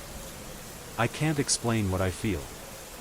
Part of me wants to understand, wants to face it once and for all, but another part, the weak part, just wants to run away from the dark secrets it is carrying. That night, as I walked through the empty lot, I clearly felt that presence. An invisible force is watching me, my every step. The large twisted tree with exposed roots in front of me, where I had seen the circle of leaves, suddenly became extremely scary. The flashlight in my hand trembled, the light shone on the bent branches, then stopped at a point right under the tree, where I saw a small mannequin, woven from the branches, shaped like a human but without a face. The stench was strong, like a punch to the gut, and I could barely breathe. When I looked at it, I felt a presence behind me. My whole body seemed to stop breathing. A cold whisper, vague but clear, passed through my ears. That voice was the same voice that had been calling my name for weeks. A sweet, gentle whisper, but carrying within it a terrible promise. Fear welled up, my heart pounding in my chest. I can't bear it anymore. Panic took over my body, and I ran. I ran like I had never run before, through branches, breaking branches and crushing leaves under my feet. I didn't stop until I was safely inside the house, with all the windows and doors locked. My breathing was rapid, and I felt like my entire body had just gone through a violent wave. I stood in the living room, feeling like I had just escaped a terrible nightmare. But the strange thing is, right after that, the whispering outside still did not disappear. Sometimes, when I hear it, my heart races, making me unable to calm down. Day after day, I tried to stay away from the land, avoid everything related to it. But I can't stop thinking about it. Every sound, every breeze, it all made me feel like there was an invisible presence watching me, waiting for me. Every time I looked out the window, I caught glimpses of shadowy shapes in the darkness, strange patterns on tree branches, as if they were silently observing me. Even though I tried to deny it, I couldn't deny that something unusual existed in that estate. I began to feel a strange attraction, like a calling, an inexplicable urge. It was a combination of fear and curiosity.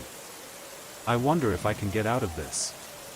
Have I really escaped that shadow, or am I just deluding myself? At night, I felt that presence again, like a ghost that couldn't leave me. I woke up in the middle of the night, my heart pounding, and I heard it. A faint whisper called my name from outside, but this time, there was something different. I heard a soft laugh, like a hidden laugh containing defiance and malice. The hairs on my body stood up, and I felt like an invisible hand was squeezing my heart, making it impossible for me to breathe. This time, I can't pretend that everything is normal. I can't ignore it anymore. Curiosity and fear took over my mind, and I decided to face it one last time. I must know the truth. I cannot live in this doubt and fear forever. With that determination, I equipped myself with a stronger flashlight and a hammer to regain my courage. That night, I walked through the clearing again, determined not to let fear prevail anymore. The sunset sky was bright, but as I entered the darkness, I felt something waiting for me, like a trap waiting to be activated. I went straight to that tree, where I had seen strangely arranged leaves. I don't know what I'll encounter, but I know one thing for sure: I have to face it, no matter what. The terror never left me. It was ingrained in my mind, impossible to remove, like a thorn stuck under my skin. Even though I tried to chase it away, the truth was that ever since I caught a glimpse of that figure, I couldn't help but see it again. Every night, no matter how many doors I lock, how many lights I turn on, I know that just beyond my fence, among those thick branches, something is waiting. It still whispers my name, an inexplicable call from the darkness, a terrible invitation that I cannot resist. The first time I saw it was when the beam of my flashlight shined into the darkness, the weak light creating the shadowy shape of a person standing in the middle of the grass.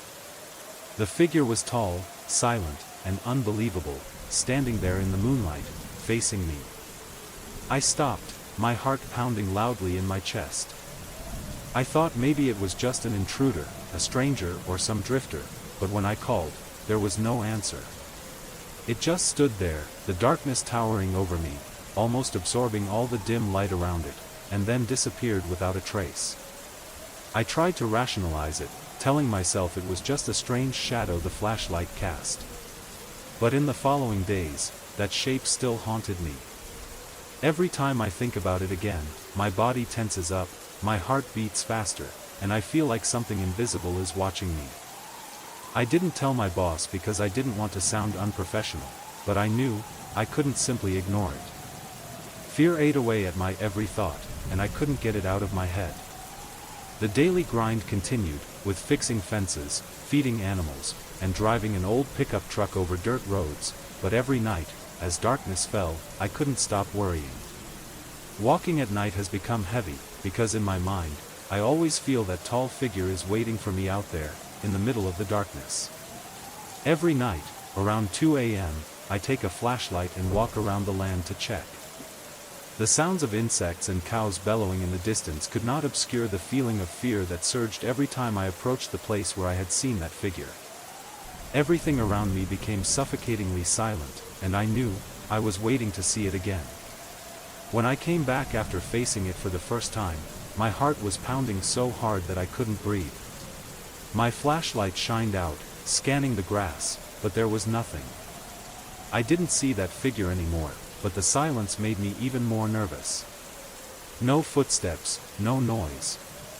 There was only the gentle wind rustling through the branches and a strange feeling that something was still watching me from afar.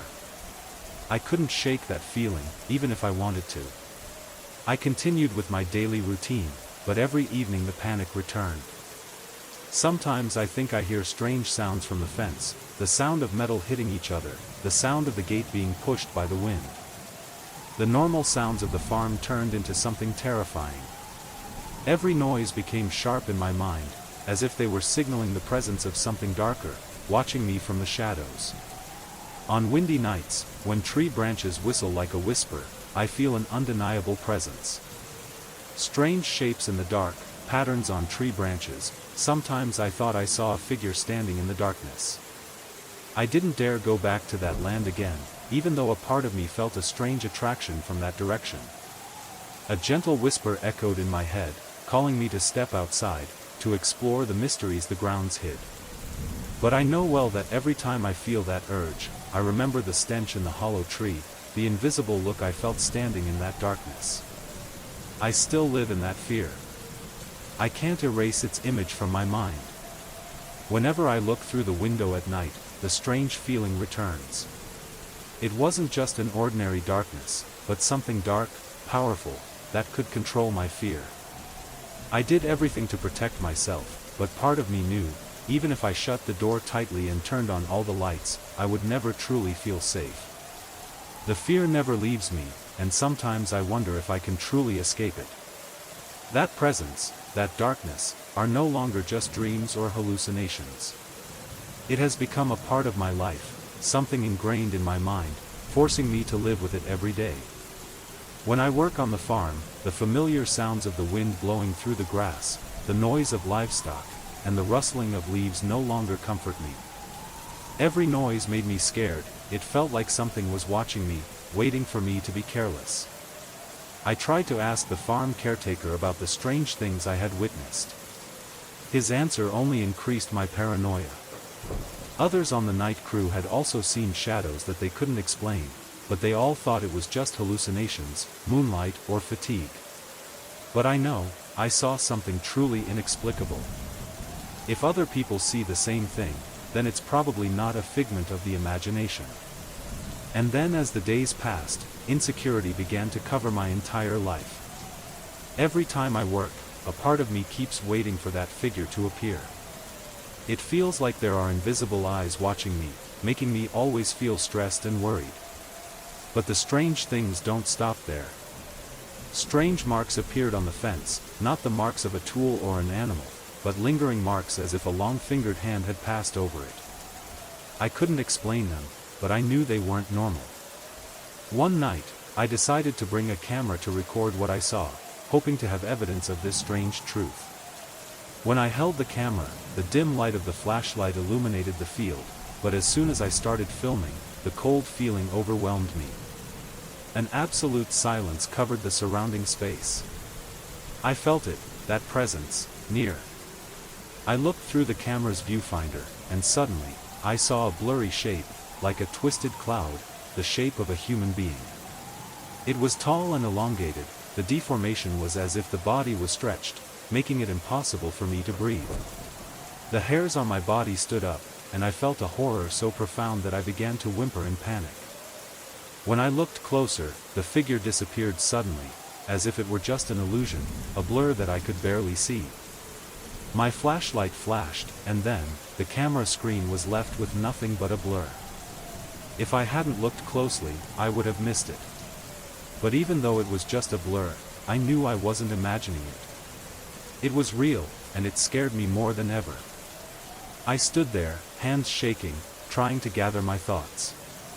What I recorded on camera is the only evidence I have of the existence of something beyond human explanation. It was really there, and I couldn't ignore it anymore. Fear rose like a fierce wave, impossible to resist, inexplicable. I felt a strange force pulling me closer, like an irresistible force. But part of me knows that the closer I get, the more I lose control. I can't explain that feeling, but I can't ignore it. Part of me wanted to know the truth, wanted to understand what was waiting for me out there, but another part warned me to never go near that shadow again. But the scary thing is, no matter how hard I try, I know it's still there, lurking in the dark. Every time I think I've escaped it, I feel it back, watching me, just waiting for an opportunity to reveal itself. What I witnessed, what I felt, still haunts me endlessly. Every night, I fell into a vicious cycle of fear and doubt. Part of me wondered if what I had seen was really real, or just a hallucination caused by stress and extreme fatigue. But another part, a part deep in my mind, knew clearly that there was something lurking, something inexplicable, a shadow that could not be escaped. Even though I tried to stay away, the nights that passed still couldn't ease the obsession.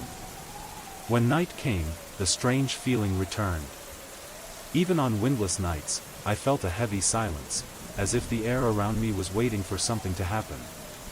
I began to fear familiar roads and my own steps when going out. Every little sound, every fleeting shadow made my heart pound, as if invisible eyes were watching me, following my every move.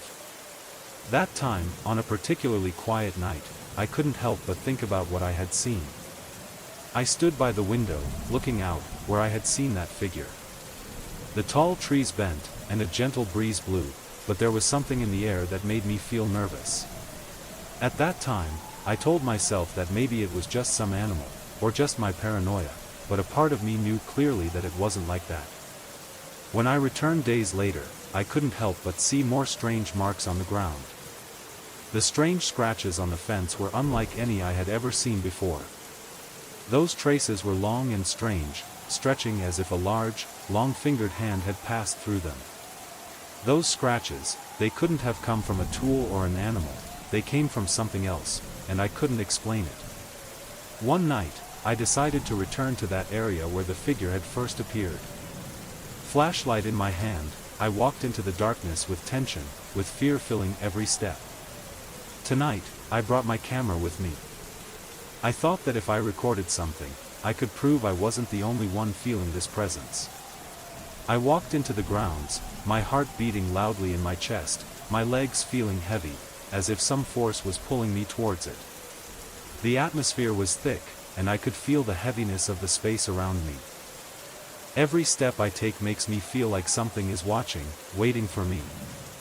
I looked through the camera, not daring to look directly into the darkness, but in the screen, I saw a blurry cloud, something twisted, of unclear shape, a little taller than me, longer, stretching every hair on my body. My eyes were blurry, my hands were shaking, I couldn't breathe. Everything around me seemed to stop, and I felt as if time was standing still. For a brief moment, the figure flinched, as if realizing I was watching it. My flashlight flickered, and in that blink of an eye, the figure disappeared, leaving only a blurry streak in space, something untouchable, inexplicable. I gasped, trying to stay calm, but my body no longer obeyed. I couldn't believe my eyes. What I have recorded is not an imagination. It's real, and it's waiting for me. After that, I ran home. I don't stop until I'm safe within the four walls of my house. I locked the door, closed all the windows, and turned on the lights. The feeling of anxiety never left, and I couldn't understand why these events were happening to me. I tried to explain them with logic, but every time I looked back, I couldn't find any reasonable explanation. From that day on, I no longer dared to go out at night. Every time night falls, I feel like I no longer belong to this world. Paranoia took over my mind. Every time I close my eyes, I see those images, those scratches on the fence, that shadow, and those inexplicable whispers. I knew there was something waiting for me. It never goes away, and I can't escape it. Day after day, I continued my work, but the fear still followed me. Sometimes, when I'm not busy, my mind wanders to those strange images and feelings. Every time I looked out the window at night, the darkness outside felt strange, as if someone, or something, was standing out there waiting for me. My steps seemed heavier every time I entered the grounds. The normal sounds of the wind blowing through the grass and the noises of wild animals suddenly became sharp in my ears, as if everything had been amplified. Tonight, I couldn't sleep again. The dream still haunts me, the image of that figure lingers in my head. The feeling of being watched returned like a fierce wave, washing over me every time I closed my eyes. Unable to bear it anymore, I decided to go out, wanting to prove that it was all just my imagination. I took the flashlight and walked outside. The sky was dark, there was no moonlight to illuminate my steps. Each step echoed in silence, with no sound other than my breathing. As I walked through the grounds, the strange feeling came back. The gentle breeze made the tree branches rustle, but something was wrong. I felt like I was entering a different land, as if the air had changed, as if I was entering a space that did not belong to me. I walked through bushes and fields, and then, I saw a blur in the light of my flashlight. The familiar feeling arose again. I couldn't stop, even though every instinct in me was telling me to turn back. I stepped closer, my feet seemed to be walking in mud, and a chill spread from the soles of my feet all over my body. As I approached, I saw that it was a hazy cloud, like a tall figure, but with no clear outline, just an irregular, writhing shape. My flashlight flickered, and in that blink of an eye, the figure seemed to move. My eyes widened, trying to take in everything, but when I looked closely, it was gone. There was no sound, no trace, just empty space, as if that shadow never existed. I stepped back, feeling like someone was standing right behind me. My body trembled, and I couldn't think anymore. I turned around and ran quickly towards the house, feeling like someone was chasing me. Every step seemed heavier, and my heart pounded. As I approached the door, I hurriedly opened it and locked it behind me. My breathing was rapid, cold sweat drenched my forehead. I didn't dare turn around to look outside. I can't bear it anymore. But fear continued to gnaw at me.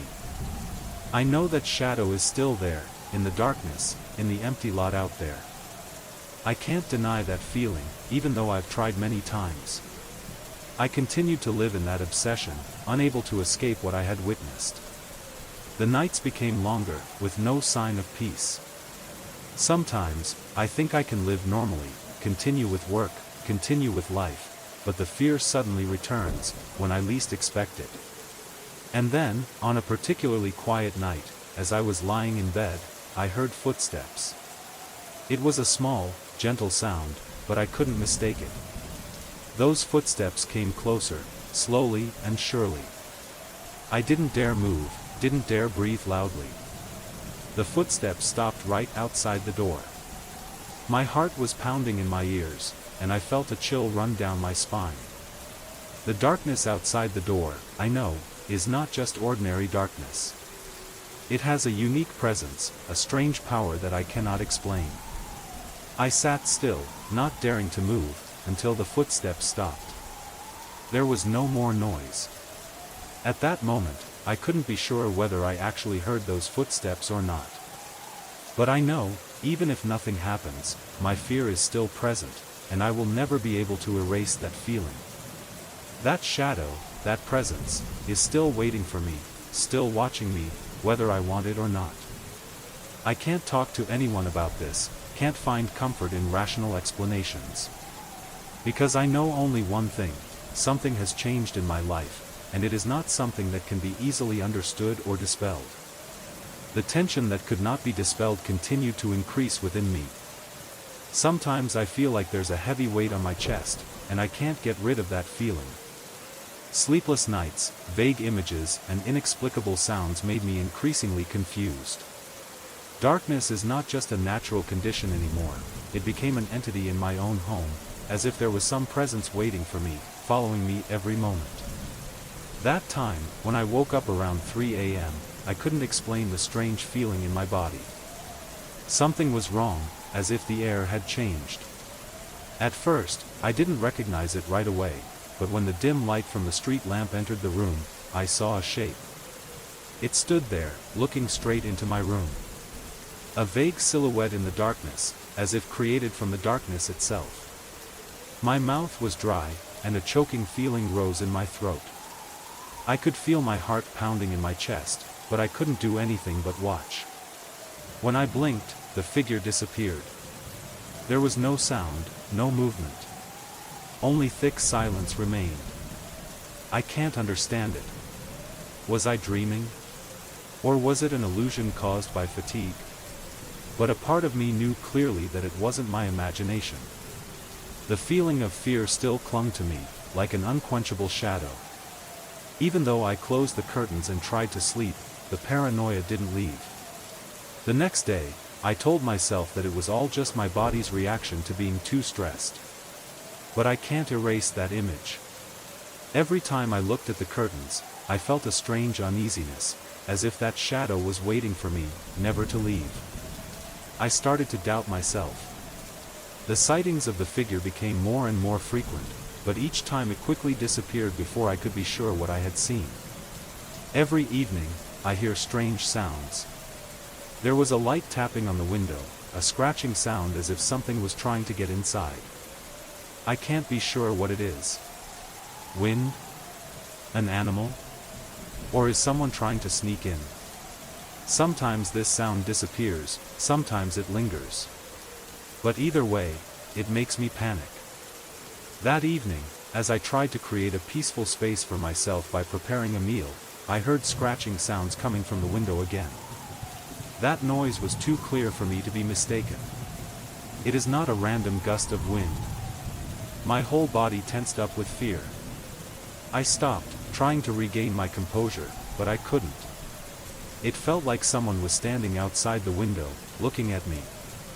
That shadow could be waiting for me, watching me. Right after that, the sound stopped suddenly, but the cold feeling still prevailed. I didn't dare go near the window, didn't dare look out. This feeling was as if something had taken over space, not just in the house but in my own mind. I was no longer sure of what I saw and heard. Everything becomes blurry, it is impossible to distinguish what is real and what is an illusion. But there's one thing I'm sure of, I can't escape that shadow. Day by day, I create a normal life for myself, but fear is always present. Little noises, shadows in dark corners, all remind me of something inexplicable, something that awaits, even in the light of day. No matter how hard I try to cut off my connection with those strange things, I still feel like they exist around me, unable to escape. One night, while I was sitting in the living room, looking out the window, I saw a faint shape again. But this time, I didn't see it through the grass or in the darkness of the night. It stood straight, right in front of the window. It did not move, made no sound, just stood there, like a shadow inseparable from space. The familiar feeling returned, fear rose within me, and I realized that I could not escape that haunting. I knew I would never get out. That darkness, that shadow I cannot understand, will always be there, watching me, calling me. Every night, every moment, I live with that fear, never able to escape it, never able to get rid of this strange feeling. Even though I may try to ignore it, that presence doesn't leave, and I have to face it every night, every moment of my life. That strange feeling never left me. Sometimes, I feel like an invisible force, a presence, is pulling me into inexplicable things. Every night, I try to sleep, but every time I close my eyes, I feel the darkness outside the window, close and scary as if there was an eye watching me, waiting for me to face it. The memory of the first time I saw the shadow on the balcony was still clear in my mind. It was a tall, shadowy figure, standing there silently. I can't explain the feeling at that moment, as if I were facing something that was not human, not material, but something beyond the limits of understanding. Even when I look back, nothing has changed. Rumors of a strange presence, an unrecognizable shadow, still haunt me. Every time I tried to ignore it, that feeling invaded my mind. I tried to control myself, to reassure myself that it was all just paranoia, but every night I found myself in a state of panic, unable to escape. The shapes in the dark kept following me, and no matter how hard I tried to stay away, they were always there. That night, when I looked out my bedroom window, I saw a shadow again. At first, I thought it was a hallucination, but then I realized it wasn't. The figure stood straight, still silent, not moving. My heart was pounding, my body was numb, and I couldn't move. That's when I realized the truth that I didn't want to admit.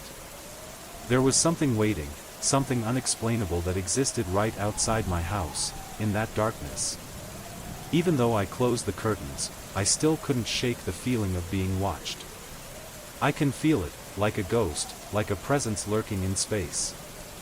The strange noises outside the window never stopped, sometimes the sound of the wind, sometimes the sound of footsteps. Every time I stopped, silence filled the room, but that feeling was still there, invading my mind. One weekend, I decided to try a different approach. I brought a handheld camera with me, thinking that if I captured some footage, I could prove that I wasn't just imagining things. I stood there, in the dark, with a flashlight and a camera. The air was heavy and cold, making me feel uneasy. I turned the camera, hoping to see something, but suddenly, I heard a small noise, the source of which could not be determined. I stopped, tense. My flashlight flickered, and in that moment, I made out a faint silhouette. It appeared quickly, then disappeared again, like a passing dark cloud. Everything becomes hazy. I couldn't believe my eyes, I couldn't explain what had just happened. The camera was still rolling, but I could only see a blur, a faint trace of that shadow. That cold feeling invaded me again. I can't erase that image from my mind. That night, I couldn't sleep. Every time I close my eyes, that image appears, and I can't control how I feel. I had a long, tiring and stressful night. And when I woke up, I knew one thing: would never escape that darkness. The heavy feeling still clung to me as I stepped out of the truck. The weak dim lights from the work area could not dispel the confusion that was taking over my mind. I felt as if the space around me was suffocating me. Even though everything seemed normal, something was wrong. The smell of dust, The cold wind and the overwhelming silence seemed to push me into a state of extreme anxiety. Every step I took sounded like the gentle scraping of my shoes on rough ground, and the flickering lights of the work area made everything feel so faint and unreal. I could feel invisible eyes from behind, as if someone was watching me, waiting for me to back down. But I couldn't leave. I couldn't hide from the fear that was spreading through my veins. I'm used to isolation, but tonight, the quiet of this place seems to bring an uneasy feeling, as if it's swallowing me up little by little. As I entered the office, I couldn't help but notice the unusual silence. The whole space seemed to stop, everything was so quiet. The chairs were neatly folded, the computers were still working with a dim blue light, but all of that could not hide the strange emptiness that was enveloping. I could hear my footsteps echoing in the quiet space. I looked around, realizing that no one was still here. Everyone had gone home, but I was still left, filled with a feeling of fear that I couldn't shake. I walked towards my computer, trying to focus on my work, but my thoughts kept returning to that shadow outside the gate, to that blurry shape. Every time I looked through the window, that image appeared in my mind, and the feeling of being watched overwhelmed me. I couldn't understand why, but I knew one thing for sure: there was something in the darkness out there, something that wasn't human, that wasn't an animal. It came from somewhere not of this world. And it knows I'm here. Every time I tried to calm myself down, fear rose like a huge wave, washing away all reason, making it impossible for me to escape. Now I can only wait, waiting for something to happen, or maybe never happen. But I know one thing for sure: the darkness out there will always be there, always watching, always waiting, and I can never escape it. Every time I drove closer, the shape became clearer, and a feeling of horror spread through my body. Headlights illuminated it, and at first I thought it might be a dead tree or part of an old fence. But as I got closer, I realized it was completely different. It was unlike any object I had ever seen, and it stood straight and steady, as if watching me. A cold wave ran down my spine, making me hold my breath as I slowly drove the car. The figure, tall and gloomy, had a menacing silhouette in the headlights. Long arms, almost unimaginable, stretched out, face blurred and indistinct, but I could feel its invisible eyes looking straight at me.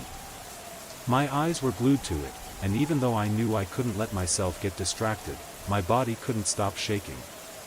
Every time I drove by it, my heart pounded, as if an invisible force was pushing me closer.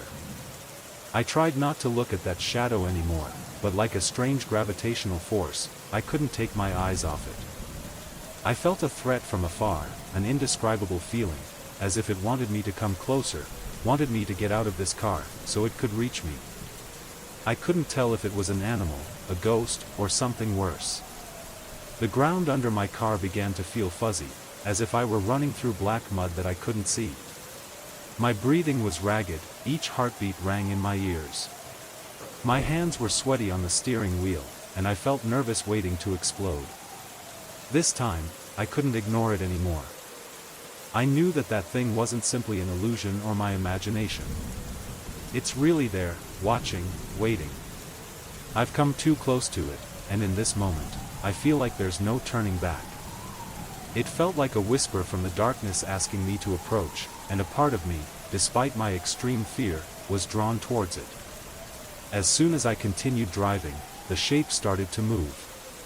It didn't stand still anymore but started to leave, rushing into the darkness, as if leading me into deep areas that I didn't want to go to. The feeling of tension and strange urge made me unable to stop. Part of me wanted to run away, but I couldn't turn a blind eye, because I knew if I didn't stop now, I would never be able to escape this thing. I pulled the car off the gravel road and stopped suddenly. Even though everything around me was still eerily silent, I couldn't escape the feeling that something was waiting for me, something very dark, very strange.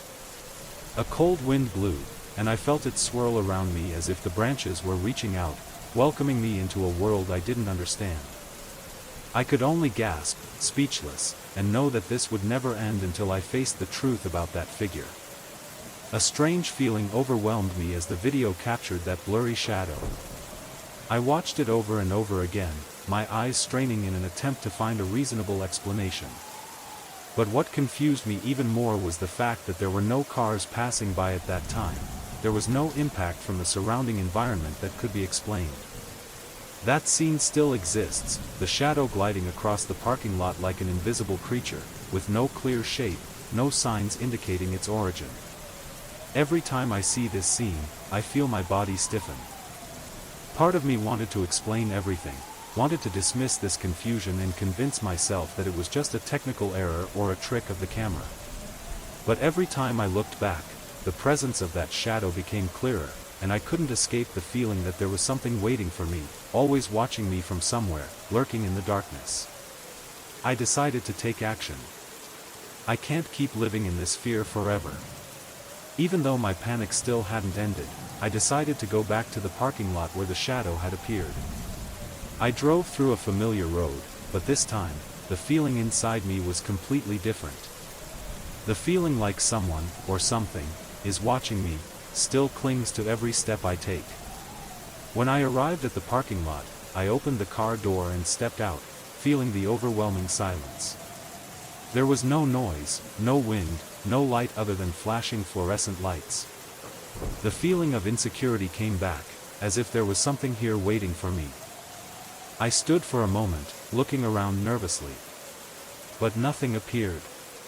Even though I didn't see any figure, I still felt that presence. The silence was like a trap, surrounding me, no sound, no movement. In my head, the image of that shadow appeared again, making me unable to stop thinking. Does it really exist? Or is it just paranoia, obsession from what I've seen? I decided to check the cameras again, finding an anomaly, a trace that could be explained. But there was nothing, just the video still showing that shadow moving across the parking lot, as if it didn't belong to this world, as if it wasn't real. When I got back in the car and drove away, that feeling of fear could not be dispelled. Headlights illuminated the treetops and grass, but my vision was blurred. Everything seemed to slow down, as if I was moving in another world where darkness was waiting for me. This feeling, a feeling that I cannot explain, still follows me every step of the way, and I know it will never leave. He couldn't explain clearly, but his eyes lit up with confusion, an unconcealed fear. I saw it, on the screen, there, right in the middle of the cars, just like last time, he said, his voice shaking. I felt a coldness run down my spine, the fear increasing when I realized that I hadn't imagined it. Both my colleague and I looked at each other, a silence filled the air. I didn't know what to say, but in my heart, only one thing was certain: I was not caught up in a joke or paranoia. That sight, that strange shadow, passing across the parking lot every night at 2:13 a.m., is now an indelible haunting. Not only does it appear in videos, but now I feel like I'm being targeted by something inexplicable. A phenomenon, a soul or some entity lurks in the darkness, watching, waiting, following my every move. Maybe we're imagining too much, my colleague tried to convince himself more than me. It must be just a problem with the camera or some trick of the light. I couldn't believe his words, even though I wanted to. But I know that what I saw, what happened to me, was not a coincidence. Every time that shadow passed across the screen, I felt an intrusion into the quiet of this space, into the safety I thought I had. And I feel, not only me but everyone here, is its target. After a moment of silence, I looked back at the camera screen, my eyes glued to those scary scenes again, searching for the truth in those images. But it always slips past me, like something untouchable, like a ghost I can never grasp. That night, I decided to do something I had always avoided. I will face it. I will go out to the parking lot, at that exact hour, when that shadow appears. I need to know the truth. I need to understand what is lurking in this darkness. I brought a flashlight and started walking down the empty streets. Every step I took echoed in the quiet space, my heart pounding in my chest. I was mentally prepared for anything that could happen. My flashlight shined on the ground, cars parked silently around, nothing different except the eerie silence. And then I saw it. Gliding through the parking lot in the dark, that shadow appeared again, as fast as the wind. My head was spinning, but I couldn't leave, my legs were held tight by an indescribable urge. It stood there, still keeping its distance from me but not avoiding me. My eyes could not separate from that tall figure, unable to distinguish whether it was human or something else. We stood there, in eerie silence, looking at each other through the darkness. Suddenly, a wind blew through, tearing through the night, making me panic. And then, like before, the shadow disappeared, gliding with unimaginable speed. I stood there, unable to move, my heart beating so hard I thought I would collapse. I don't know what happened. Is it real? Or have I exceeded the limits of fear and paranoia? I returned to the control room, where my colleague was still staring at the screen, his eyes not moving away, while I just remained silent. We don't say anything more. All I know is that I can't continue working here. That presence, that shadow, completely took over my mind. But no matter how scared I was, I knew there was something I needed to figure out, something I couldn't avoid forever. The truth about the shadow, about these inexplicable phenomena, will never leave me alone until I face them. Every night, the feeling of being watched comes back, stronger than ever. As I prepared for another shift, the flickering fluorescent lights in the monitoring room only made me more confused. The nights became torture. I felt like I was living in an inescapable spiral, with every passing minute filled with tension and fear. That shadow, even though it didn't appear clearly, still kept disturbing my mind. Paranoia invaded my every thought. It felt like something was watching my every move, not just in the parking lot, but also in my mind. Every time I saw a shadowy figure across the screen or any strange form appeared in my vision, I couldn't explain it, even though everything was normal when I checked the system. Several times I tried to face my doubts head-on, trying to find out by checking every corner of the parking lot or reviewing the cameras. But no matter how hard I searched, something was missing. That shadow did not seem like a tangible object, but like a part of darkness, something inexplicable, just lurking and waiting to enter my world. During the long sleepless nights, I only felt a constant fear. And then, the other night, as I was reviewing the video recordings, I noticed something different. This time, it's not just a shadow. It was clearly standing there, standing right in front of a car, on the screen of camera 7. We, my colleague and I, all stared at the screen, unable to believe our eyes. The existence of that shadow is no longer just a delusion. I know that this is beyond the scope of our ordinary understanding. Day by day, the feeling of fear grew stronger. I can't deny it anymore. Something, an undeniable presence, was following me. And although I have tried to face it, I realize that perhaps the truth will never be fully revealed. No matter how I tried to explain it or ignore it, I still couldn't escape that feeling. There was something invisible, waiting for me, ready to break into my life at any moment. Even when I thought I was safe, even when I believed I had escaped the threat, I still couldn't ignore that image, the shadow lingering in my mind, quietly waiting for the right moment to step out and make me face the truth I had been trying to avoid. With the new sensors installed, I don't know if I should feel hopeful or worried. Hopeful because if they confirm something, I'll have proof, but nervous because if there is something, then I can't simply ignore it anymore. The night of the test came, and everything became as eerily quiet as before. Fluorescent lights dimmed on the ceiling, reflecting eerie shadows as the light fell on parked cars. The cold feeling enveloped the space again as I waited in the control room, my eyes glued to the computer screen. My feelings became heavy as I waited for the signal from the sensor. Every second that passes seems to last more than a century. My limbs began to numb from the tension, while my heart pounded. Every little noise in the area echoed in my ears like a warning. The screen didn't change, but I knew this feeling wasn't an illusion. Then suddenly, a sign appeared on the screen. The motion sensor had sent a signal. As expected, there was a slight movement in the area behind the truck. I stood up, my breath pounding in my throat, and walked toward the parking lot, ready to face whatever awaited. When I arrived, everything was strangely quiet. There was no one hiding, no signs of intrusion. However, my heart jumped in my chest again when I returned to the monitoring room. Even though the screen didn't show any clear shapes, that feeling, a vague presence, still stuck with me. There was no sign of the new motion sensors. But the stillness of the place added to the strangeness of the situation. My mind began to spin with uncontrollable doubts. Is this a play of the imagination, or is something truly inexplicable going on? Am I just trying to convince myself that I'm not facing something inexplicable? Fear cannot be dispelled. Even when I left the monitoring room, my steps still felt heavy. The feeling of being watched still clings to me like an invisible shadow that cannot be removed. Even though I tried to deny it, there was still a part of me that admitted that something different was lurking in the darkness, and it was still waiting for me to find out the truth. Every night that passes, I can't get rid of that strange feeling, like a wound that never heals. Those strange scenes still linger in my mind, and I know that there will never be a clear answer to what I witnessed.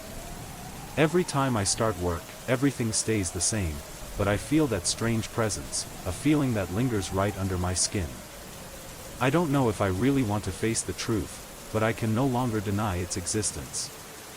Although I cannot explain what is happening, these inexplicable events continue to haunt me. Feelings of anxiety, fear, and uncertainty about what is happening grow stronger. Every night, I have to face that shadow, unable to run away from the fear that clings to me. Every time I check the sensor and review the video, those moments always make me feel like I'm living in a nightmare, where darkness and mysteries constantly torment my mind. Fear is not something I can easily overcome. Especially when the tense moments last, I feel that something that doesn't belong here is threatening me, as if it has been waiting a long time to come back and face me. Every night, when I sit alone, an unclear figure keeps appearing. I don't know if I will be able to face all I have witnessed or if I will be able to escape this fear, but I cannot live in this confusion forever. It lingered in my head, a strange feeling that couldn't be ignored, until I realized that there was something there that I couldn't control, couldn't fully understand. Every time I walked through the door, I felt a blast of cold air. That silence enveloped me. I couldn't easily deny what I'd seen, and as the flashing lights came on, my heart pounded again, knowing that once again, I would have to face something I wasn't ready to understand. The existence of that shadow and the strange things in this area are an indispensable part of the world I live in, a world full of darkness and mysteries that I cannot explain. That night, I decided I would not let fear control me any longer. The uneasy feelings, the strange flickers of light in the night, the unusual tapping sounds in the house, all were beyond my limits. I cannot let myself continue to live in anxiety and not understand what is going on. I returned to the house I had been so afraid of, where the basement held secrets that I could not easily ignore. Fear felt like a burden on my shoulders, but I decided to face it. I took back the book my aunt left me and flipped through the pages again, trying to understand more about the mysteries it contained. The strange records and strange symbols made me feel that there was some connection between the house and these phenomena. With the faint light from the flashlight, I entered the basement again. Each step I took seemed to take longer, and I felt my heart beating strongly in my chest. The cold air pervades the space, and every corner of the basement contains the blur of the past. That feeling made me unable to get rid of it. At that moment, I noticed traces that had been missed during the previous inspection. The faint symbols on the wall, the cracks in the ground, all served as a reminder that I didn't really understand this house, and that maybe something was lurking somewhere, just waiting for the right moment to come out. Every step I took, every little sound, seemed to be being watched from behind, as if someone, or something, was watching me. I continued to walk down, unable to turn back, unable to run away from what I had seen. Each step became more and more heavy, but I felt a strange strength, as if this house was expanding before my eyes, waiting for me to continue my journey of discovery. Finally, as I approached the basement door, I felt a rush of cold air pass through my body, as if the door would reveal everything. I couldn't explain what was happening, but I knew that if I didn't face it, I would never find the answer. What I felt during that time was not paranoia. Even though I tried to explain everything with logical explanations, the strange feeling continued to follow me. That presence, which I couldn't see clearly but always felt, clung to me, making me feel like I was never truly alone. The traces, the inexplicable noises, all led me to the feeling that I was living in another world, where the darkness was not simple darkness, but there was a life, an uneasy attention watching my every move. That heavy feeling, like an invisible burden, cannot be dismissed. Every time I return home, the silence in the apartment feels like a trap. I can feel it, even though I can't see it. It felt like someone was looking at me, standing somewhere in the dark, watching me every second. I can't get away from it. Part of me said it was a product of stress, but another part couldn't ignore the vague signs, the impressions that I couldn't explain. Fear began to occupy every corner of my mind. When I entered the room, my footsteps became strange sounds, seemingly amplified by the surrounding air. The gasps, the small rattles of moving objects, all made me tense, but could never find the source. Everything seems to be slowly repeating itself. The dents in the bed, the strange signs that I couldn't ignore.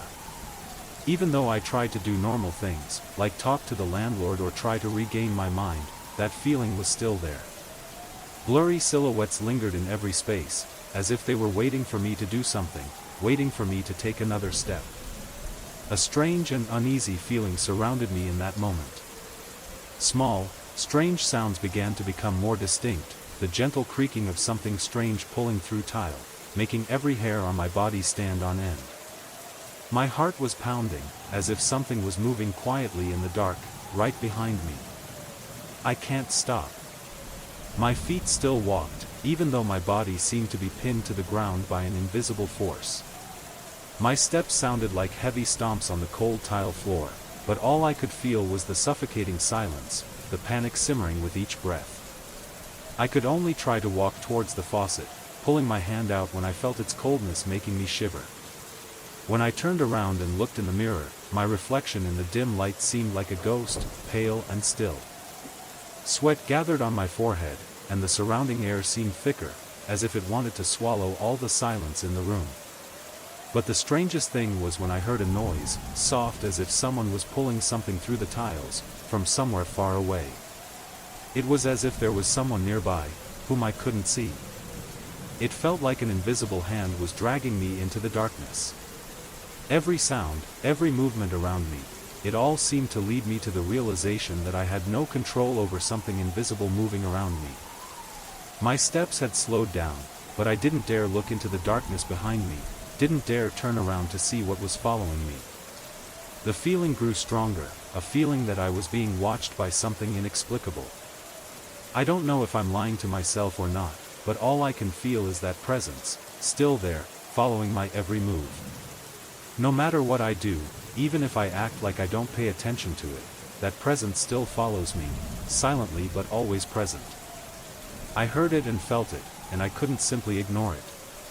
That night, the silence in the gym became heavier and more oppressive than ever.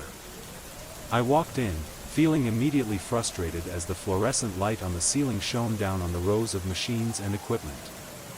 I could feel the tension in the air, as if everything was waiting for me to do something, and it would react in some way. Every step I took seemed like an intrusion into a space that did not belong to me, and I felt this strange presence gradually enveloping me. I started with light exercises, trying to focus on my exercises, but the shadows in the corners always made me feel uneasy. Every movement in the corner of my eyes was magnified, and every time I turned around, everything returned to normal. But the insecurity still did not let me go, a feeling like someone was watching me from those dark corners. Every rustling sound or engine running made my heart beat faster, as if I was being watched by something invisible but impossible to ignore. At around 1 a.m., when everyone had left, I decided to stay and finish my workout program. I want to find out what's going on in this place. I cannot continue to live in fear without a reasonable explanation. The tension in my body increased as I accelerated through the exercises, completing them faster than usual so I could leave as soon as possible. I felt the light on the ceiling like an invisible pressure, and that light seemed unable to illuminate all the hidden corners around me. When I turned around to catch my breath, I looked again toward the large mirror near the treadmills. I could feel the coldness radiating from there, but the light was too weak and dim, making it impossible for me to identify anything clearly. And then, like a blow to the heart, I saw it, a fleeting silhouette, subtly hidden in the shadow of the mirror. It was faint and quickly disappeared as soon as I tried to see more clearly, but it was enough to make me feel a cold wave run down my spine.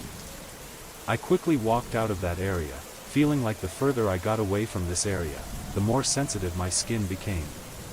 Every step I took seemed like a challenge to something that was chasing me. I turned around again, but nothing changed. Everything remained empty and silent. However, I couldn't shake the feeling that something was still waiting, lurking somewhere in space. The sleep that came to me was not the tranquility I wanted, but a chaos of endless nightmares. Every night I dreamed about that gym, about strange shadows and the feeling of being watched, as if the building itself was alive and watching me. Something inside me couldn't accept this silence. I couldn't sleep peacefully, because no matter what I did, I couldn't escape that feeling, a presence that I couldn't explain. I stood frozen, looking at the half-open faucet, the gentle trickle of water leaking from the faucet and into the drain as a silent reminder of that invisible presence. The cold feeling on my skin was undeniable, and I felt like I was being watched, as if someone was standing right behind me, right at the exit I'd been trying to escape from for so long. Each drop of water was like footsteps of darkness retreating, carefully, not hastily but enough to make all my senses sharp. I turned around quickly, but there was no one. Everything was still empty, but a strange feeling hung in the air. Not the lifeless stillness that I often feel, but a silence that has shape and weight, as if that shadow was still waiting for me in the corners of the dressing room, in every move I made, in every breath I took. Little by little, the tension rose in my chest, unable to be dismissed. I took a deep breath and decided not to give up. I walked out of the dressing room, but it felt like an invisible force was pulling me back. The light on the ceiling flickered again, causing the space around me to distort. Everything seemed so real, so vivid and inevitable. At this point, I'm no longer sure I can believe my steps are light, but every time I touch the ground, it's like stepping on something heavy and invisible. I walked down the hallway, not daring to look back toward the dressing room. Anxiety tightened its grip on me, like a cold hand around my neck. But deep inside, I know, no matter where I run, no matter what I do, that shadow is still here. It never left. It's just waiting. Wait for me to come back. Wait for me to look right at it, again. Approaching the door, I felt like there was an invisible pulling force holding me back. Not by fear, but by calling. A silent sound, echoing in my mind, vague and patient. But I can't let myself be swallowed up again. I cannot live my whole life in the darkness of this obsession. I need to end it. Even though I may never be able to explain what happened, I still have to face it. After a long week of panic, always feeling like someone was watching me, I knew it was time. That night, when everything went quiet, I went back to the gym. Not to escape, but to end. The door opened, and the space inside remained unusually quiet. The fluorescent lights on the ceiling still flickered, casting a quiet silver-green light on the dusty exercise machines. But the atmosphere was different. It was as if the room was holding its breath. Something invisible but heavy weighed on everything. It sent chills down my spine, even though I was mentally prepared. Fear, although suppressed, still surged like an icy wave sweeping across my chest. I started the exercise with dogged determination. Each step on the treadmill seemed to make my heart beat harder. I tried to concentrate and breathe regularly, but the flickering light made me unable to help but notice the strange shadows moving on the walls, as if something was watching my every step. When I stopped to rest, I heard whispering. Soft but clear enough for me to realize it wasn't the sound of the wind. It was a voice, echoing through the empty space of the gym, as quiet as the sound of wind, but haunting. I turned around, my heart almost jumping out of my chest. In that moment, a silhouette appeared in the corner of the room, gliding through the dim light. I couldn't tell what it was, but it felt like it was staring at me, watching me slowly, surely. The flickering light became stronger and stronger. It seemed that everything became dim, darkness covered every corner. A sudden panic rose within me. I rushed out of the gym, my heart pounding, every breath heavy. My eyes looked around, every hidden corner of the building seemed to be filled with inexplicable mysteries. I rushed into the elevator, hastily pressed the close button, just hoping I could escape this space. But when the elevator started moving, I noticed something strange. The elevator windows seemed to dim, and there was a fading light surrounding me. A cold feeling ran down my spine. The space outside the elevator suddenly became distorted, as if everything was cracking. I looked down at my hand, and another chill ran through my body as I realized my fingers had become transparent. "No," I whispered, "it can't be." The elevator stopped suddenly. The door opened, and I couldn't believe my eyes. The gym stood right in front of me, exactly as I had just left. But something's not right. The light in the room flickered continuously. The wall in front of my eyes seemed to recede little by little, and in the deep darkness of the room, a pair of glowing eyes were staring at me. I couldn't move, my body was stiff. That presence, which I felt from the beginning, was finally fully present. And it doesn't want me to escape this place. When the elevator doors opened, I felt as if the air in the room had become thick, as if I were entering another dimension, where the distinction between reality and fear had blurred. I couldn't understand this. Why did I go back to the gym? Why did the room appear like I never left? Each light bulb flickered as if mocking me. A soft sound echoed from the walls. Each shadow seemed to pass through my eyes, watching me from afar. My surroundings, which I was familiar with, now looked different, transformed, as if it itself was changing, inexplicably, beyond my understanding. The shadows, strange reflections, and flickering lights all created a vague sense of existence, making it impossible for me to clearly determine what was real and what was an illusion. My body is reacting to this environment in a way that I cannot control. Each beat of my heart becomes more rapid. I tried not to look back, but the light from behind, from the darkness, seemed to be calling me. The shadows, like invisible fingers, stretched out in space, making it impossible for me to leave. When I looked through the mirror, my reflection was distorted, like a reflection distorted by something unknown. My steps slowed down, as if someone was pulling me from behind. The fear that welled up inside me was uncontrollable, not just the physical fear of my body, but also a fear that I couldn't shake. Reality seemed to have changed, and I couldn't tell what was real and what was an illusion.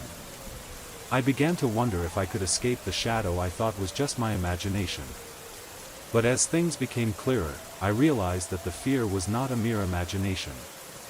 This feeling, that something was watching me, was more than just paranoia. I was deceived by my surroundings, where the darkness was more than just darkness, where the air became so thick that it was impossible to breathe. I looked into the dark corners of the gym, and suddenly, that darkness came alive, not just darkness but the presence of something, a presence I couldn't deny. With every step, I felt the tension in the air around me. That fear is not my reaction to a physical environment, but my reaction to the shadow I have created in my mind. It is not just a blurry image of something inexplicable, but a collapse of the boundary between the real world and the world of fear. That presence didn't just come from the figures in the gym, but from what I carried in my mind. I saw myself in the mirror again, and this time, I saw more than just myself. I saw a shadow, like a part of myself, an incomplete reflection of myself. It was something I couldn't identify. A part of me was drawn to something I couldn't understand. I tried to walk away, but I realized that every time I turned around, the shadow was still following me, lingering around me, as if it was waiting for me.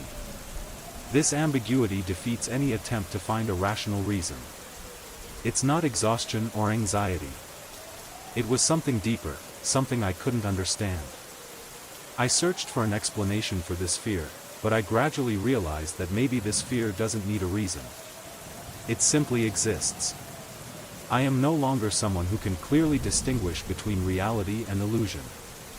I don't know if I can continue to live in this space, where the shadow of fear always follows me, clinging to me every moment. Could I walk out of here and never come back? Or will I forever be trapped in my own shadow? The tension in my body couldn't be extinguished, no matter how hard I tried. Every step seemed like a battle, not with my surroundings, but with the fear welling up inside me. I no longer know what I'm running from, whether it's the shadow that's always following me, or the fear I've harbored all this time. When I finally stepped out of the gym and went outside, the cold night wind seemed to soothe my skin, but still couldn't dispel the feeling of being watched. I went out the main door, looked up at the night sky, but fear still did not let me go. The dark clouds were thick, like a curtain hiding what I couldn't see. I couldn't understand, and probably never will, why I felt the way I did. Still, I told myself, I may never know the truth about the shadow I saw. Maybe it was just my imagination, a reflection of my mind, as I slowly lost the boundaries between what was real and what was feared. But every time night falls, every time I touch the darkness, I feel that presence, as if there is something always waiting for me. Maybe I was free of it, at least physically, but a part of me, the part one couldn't control, still felt that shadow in my mind. I got in the car and drove home in the dark, but there was no peace. Perhaps fear will follow me forever, an inseparable part of me. And I realized, there are things that cannot be explained, cannot be ignored, and there are fears that no matter how much you try to avoid, they are always there, waiting for the right opportunity.